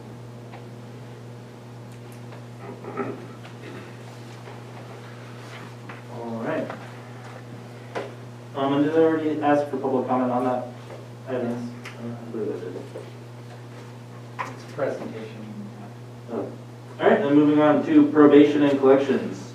And these were this is on the meeting addendum. Probation collections, A, approve an agreement with Mike's Heating and Air to replace the boiler at probation JDF, subject to routing for form and content, $33,570 from the probation department budget. There you are. Go ahead, Tim. Yeah, I mentioned to Supervisor Cox earlier that for $33,000, you would think that that this boiler would do something more than just make hot water, but unfortunately, it is what it is. And also, unfortunately, we will be looking to come to the board asking for contingency funds to cover this in our fiscal budget this year. Okay, thank you, Tim. Do you have any technical questions from the board? Seeing none, are there any members of the public wishing to make public comment? Emma, anybody? Not seeing any movement. All right. I would entertain a motion then. Move to approve. I second that. All right, Emma, we've got a first from Supervisor Cox and a second from Supervisor Gogan. Please call the board. Supervisor Gogan, how do you vote? Aye. Supervisor Cox? Aye. Supervisor Groves? Aye. Supervisor Frazier? Aye. Supervisor Brown? Aye. Thank you. All right, Transportation, B. Ratify the Director of Transportation's signature approving contract change order number 5 to the contract with Sletton Construction Company, which includes paving, installing wiring, data cabling, expansion joints, laundry shutoffs, removing water service, installing munition ports, dishwasher, wireless access pathways, pressure reducing valve, door sweeps, constructing a sober cell, and providing additional time and compensation for delayed claims to construct the Trinity County Sheriff's Detention Facility, additional $197,630.34 from the General Capital Jail Fund, bringing project total to $19,384,151. Mr. Tibbet. Very good. I don't think I need to say anything else. Here at my all-electric jail with no boiler, it's coming towards the end, and this is kind of common where you have a lot of, I call them nitpicky change orders, where you're making adjustments to several things. Essentially, a lot of it is wrapped up with making sure that the wiring between the dispatch to the big electronic closets to the conference room, which is next door, matches up, and that there's good communication between the two, so that if we have an event, the sheriff can stage in the conference room while the dispatcher dispatching and get real-time information between the two rooms. That made up the bulk of a lot of this, but there was one change order that I do want to point out in this, and this was there's the jail has been taking a long time because of COVID and some construction reasons, and then some changes that the sheriff had asked for out there. And when we have changes that we request, the change orders themselves are for doing the work, but they do not pay for what's called overhead out of the construction site, which means keeping the superintendent there, keeping the job trailers there, and all the facilities and everything going on to have an active construction site during that time. So when projects end up, if they were out there a lot longer than they expect, they come back and ask for what's called time-related overhead. I know in building they have a little bit different term, but I'm used to the road one, and so they have a right to make a claim towards being that they were out there much longer than expected. They would be entitled to extra compensation. So we did start negotiations. They had asked for significantly more funds than what we had finally agreed to, but we did get them down after working through the schedule and looking at the delays to $25,000 to keep the project, keep the contractor out there till the middle of May. And so with that, I can answer any questions. So when's it going to be done? Right now, the official date is May 9th. Any questions from supervisors? Seeing none, do you have any public comment out there? I'm not seeing any movement. All right. Thank you, Director Tibbet. I will say that, to point out to the other board members, that it's an amazing achievement that we got our dishwasher. And that's actually not a joke. It was quite the event to get the dishwasher put in. So thank you for that, Rick. And with that, I would make a motion to accept as written. I'll second. Emma, you've got a first from Supervisor Groves and a second from Supervisor Brown. Supervisor Brown, how do you vote? Aye. Supervisor Groves? Aye. Supervisor Cox? Aye. Supervisor Gogan? Aye. Supervisor Frazier? Aye. Thank you. And that closes out the,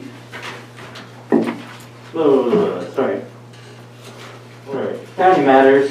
We will now go into closed session.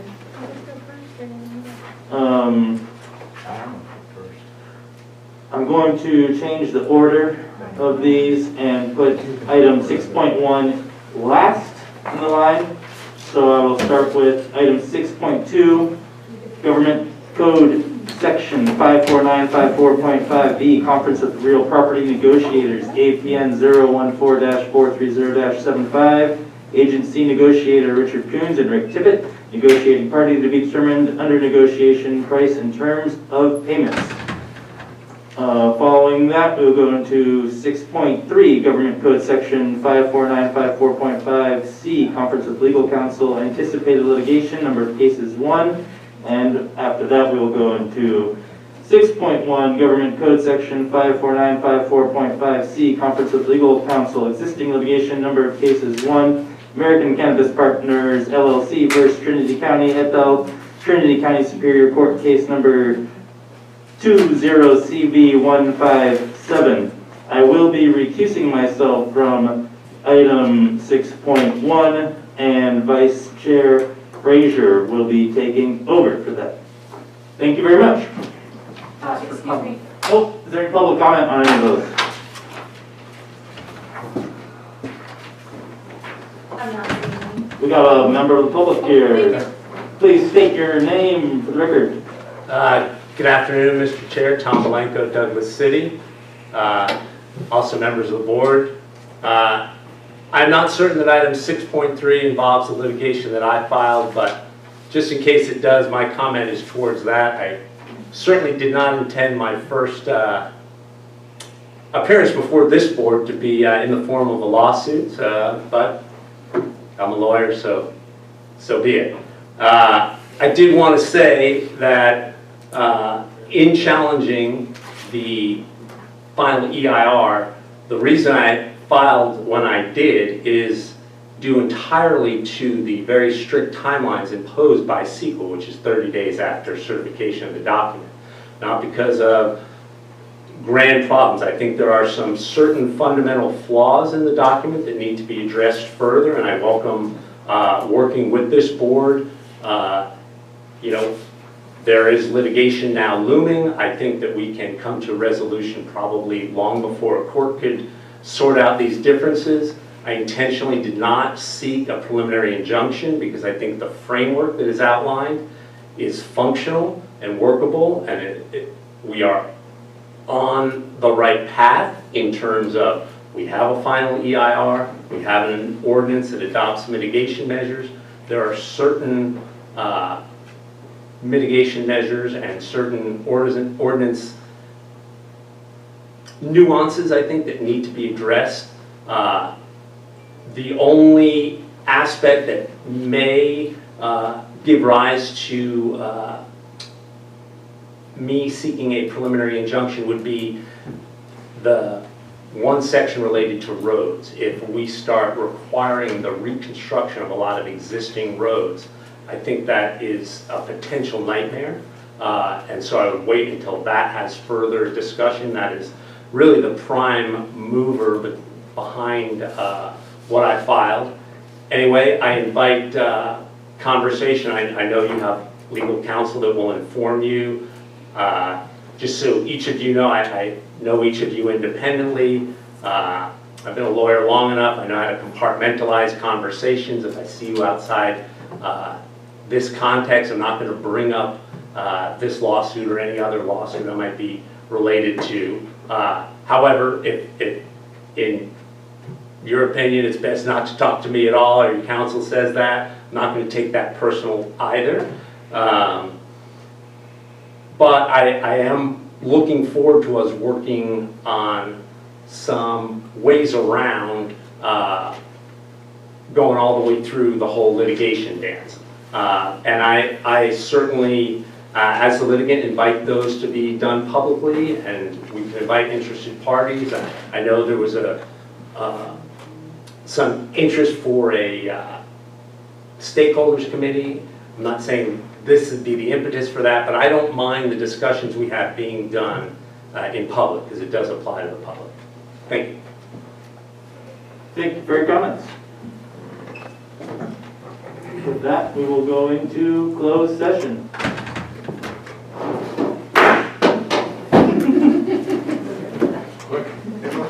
When we do get to that, is there a way of putting them